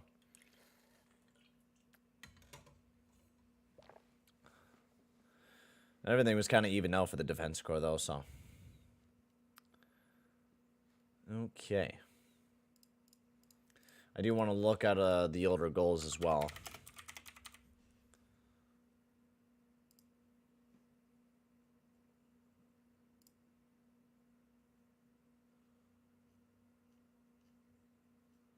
Yeah, it blows my mind, man, that fucking people are really hoping on Evander Kane's injury. That's fucking horrible.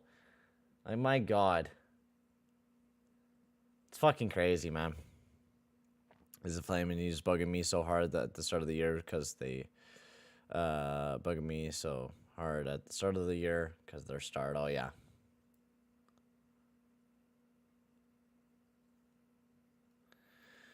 So first goal was scored by Fogle. We had a beautiful snipe by him. That was a gorgeous goal by Fogle.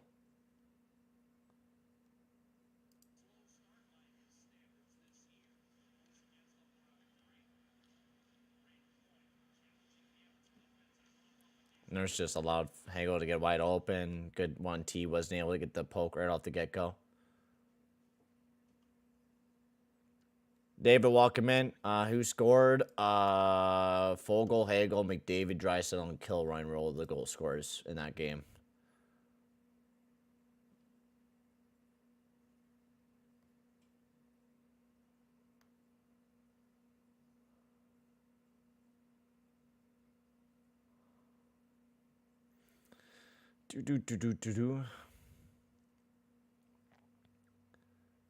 Nice tap in by McDavid. Then Draisaitl making it 3-1, where you just got to handle it and backhanded it.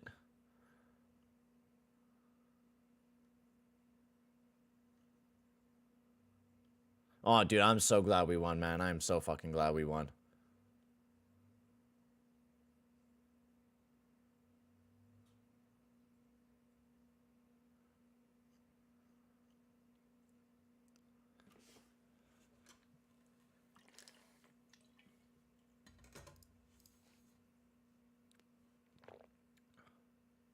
And Pulley Harvey actually played a good amount of minutes. He almost played 17.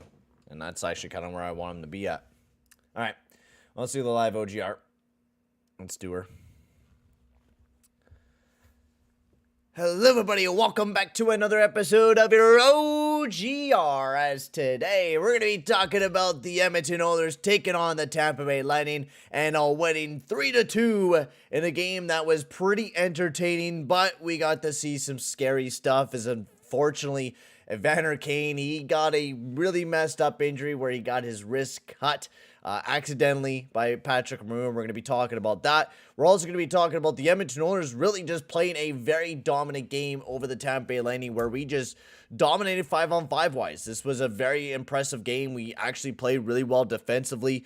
Campbell had an amazing game for the Edmonton Oilers. I think one of his best games in an Oilers uniform. But before we get into this, I'd like to just say if you are new to the channel, guys, make sure to hit that subscribe button and hit that like button as well. It'll be very much appreciated there, guys. So let's get into this one. And before I do, as you guys can see, I'm also live for this as well. So make sure to come and check out the live streams. I'll be live once again on Thursday for as the Edmonton Oilers will be going up against the Hurricanes. And then right after that, we'll be live for the Preds and Colorado game right after that as well. So it's going to be very entertaining Thursday night. So make sure to come and jump into that stream as you guys get to chat with me. And sometimes I get to do these live OGRs where you guys get to put your input in the chat while I talk about the OGR and I'll talk about it a little bit. So let's get into the scoring summary right off the get-go, which is definitely something I wanted to talk about, is because today we actually had a perfect, flawless PK. We did really good on the PK. We were actually playing really aggressive, doing the things that we need to do on our PK to make things successful, and we were exactly doing that, which made me really goddamn happy. Another big thing is that we got a shorthanded goal to start off the game as well. We were absolutely getting pelted in the first period. Our first period was not at all amazing. It was really rough to start things off. But Warren Fogle was able to get finally his first goal of the season by a nice pass by McLeod, and then he just sniped it right past Vasilevsky to put the Edmonton Oilers up 1-0 shorthanded. So it was a good start. You know, we get a goal up on the board. You know, that's huge. And then right after that, Brendan Hagel gets his 5th goal of the season. Nurse wasn't able to stop the entry from the Tampa Bay Lightning, which he did. Not a bad job keeping on the outside, but allowed Brendan Hagel to get wide open. A nice pass sent right over to him, and he buried it right into the back of the net for the Lightning to tie the game right up at 1. But then going to the second period, the goal scoring really started to kick in for the Oilers. McDavid getting his 14th goal in his 14th game of the season, which is just absolutely crazy. It was an easy tap-in goal, bounced right towards him, and he put it right in the back of the net for the Oilers to put us up 2-1. And then right after that, Draisaitl gets his 9th goal of the season by a nice setup pass by McDavid, who was able to backhand it right in the back of the net for the Edmonton Oilers to go up 3-1. It would have been 4-1 if Zach Hyman got this goal, but unfortunately he had a kicking motion, which booted it right into the back of the net for the Edmonton Oilers. But then right after that, third period of action, no really any goal scoring to really talk about, but for Kilroy's tip, basically the starting of the third period, which the Oilers were able to shut down the rest of the game and play pretty tight defensively and pull away with a 3-2 victory over the Lightning in a game where I thought there was a lot of big moments in this game where I thought we played really, really good. Defensively, we played amazing. We had new pairings in this game. Nurse and Barry were one of them. We also had Kulak and Cece. I'm going to move over this graphic over to my main monitor. Nurse and Barry, I didn't mind them. As you guys all know, I'm not a big supporter of Nurse and Barry. Never been a big fan of those two guys being together. But quite honestly, I didn't mind them throughout the night. I thought Nurse and Barry weren't terrible. Now, they're not their best defense core. They did allow the 2 goals against on them, so I don't want them to be alongside of each other. If I were choosing the defense pairings, I would probably throw back up Bouchard up alongside of the top pairing with Barry and give Bouchard more minutes than what they were giving Barry. I'm not a big fan of that defensive pairing, and I was a big fan of Kulak and Cece. I thought they were really good as our shutdown pairing, throwing them against, you know, some of the top goal getters. I thought they did a very good job of just shutting things down. I think they got most of the defensive zone faceoffs from what I seen, from what I watched, because they were getting a lot of the defensive zone faceoffs, and then Murray and Bouchard didn't do too bad, and then also Murray and Emmeline were pretty good as their shutdown pair as well. And then unfortunately, also something to talk about as well, Evander Kane, scary scene on the ice where he got kind of slew-footed by Philip Myers, which was unbelievable. There was no call on the play. But after the slew foot, Patrick Maroon kind of came over and just kind of glanced over his wrist, and just blood all over the goddamn place. It was really bad, a horrific scene.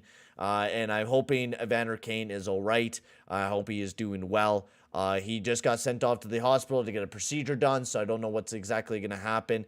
Probably either a lot of stitches or maybe some kind of surgery. Kind of a doctor kind of analyzed the injury and was talking about how it was kind of close to Mikhailov's back in 2019, where he had the same sort of injury. He missed 3+ months. So I don't know if we're going to be seeing the same thing from Evander Kane, but it definitely could be a very big miss for the Edmonton Oilers, especially since, you know, he's one of our big goal scorers. He'll definitely be a big miss out of the team here. So I think it's very unfortunate, and I hope Evander Kane will do well and have a good recovery. But otherwise, Puljujärvi, he played 17 minutes last night, and he was fucking amazing, man. Puljujärvi was all over the place. He had an amazing night alongside of Nugent McDavid. I was a real big fan of that line. They did really well. Fogle, McLeod, Moto didn't do too bad. Still wasn't a big fan of the Kane, Draisaitl, Hyman line when they did play a little bit, and then like Draisaitl got all sorts of line mates throughout the rest of the night, so nothing really much to talk about, but Draisaitl was okay throughout this game, continues to not do terrible 5-on-5 wise. I actually thought, Moto didn't have a bad game either. Holloway, I didn't think was too bad, but I was really big fan of, once again, McDavid, Nugent, Puljujärvi. They just continue to play amazing offensively and really do well defensively as well, and that's something to note as well, where they just continue to play really well defensively as well, which I was a real big fan of them. And then Jack Campbell. Jack Campbell was bloody amazing throughout tonight's game as well. He was a big reason why he just played incredible for the Edmonton Oilers. Jack Campbell made a lot of big saves for the Edmonton Oilers. He made 35 saves out of the 37 shots that he's seen throughout the night, and probably played one of his best, well, this is one of his best games that he's played in an Edmonton Oilers uniform. He hasn't actually been able to get a really good save percentage in his last few games, but for the game against the Pittsburgh Penguins. So seeing him, pull away with a big victory and have a really good night tonight was really good to see. He just had an incredible game for the Edmonton Oilers, so I was really happy to see that and him play really solid for the Edmonton Oilers. I thought that was a really good thing to see. And then, just the really good, giving Puljujärvi more minutes that time. And generally, we just looked really good than what we did yesterday. Yesterday was a really sloppy game. We didn't play too incredible. So, and seeing that, big turnaround, and the next game we were able to bounce back and play really good. I think that was a big thing here for the Edmonton Oilers, that we needed a bounce back victory. And I talked about it a lot during the stream, that we absolutely needed to bounce back in this game and play really good. And that was something that we absolutely needed to do. And we absolutely did do that and had an amazing comeback victory and didn't go and lose 4 games in a row. So I thought this was a massive victory for the Edmonton Oilers and is a real big victory moving forward. But that's really it here for this live OGR for you guys today. Thank you very much for watching. Make sure to hit that like button and hit that subscribe button as well. Next OGR will be a little bit better, as I just don't have a whole lot of time and got to get on going to bed. But for now, guys, I'm going to end the OGR here. Thank you very much for watching, and I'll see you guys all in the next one. Adios, amigos.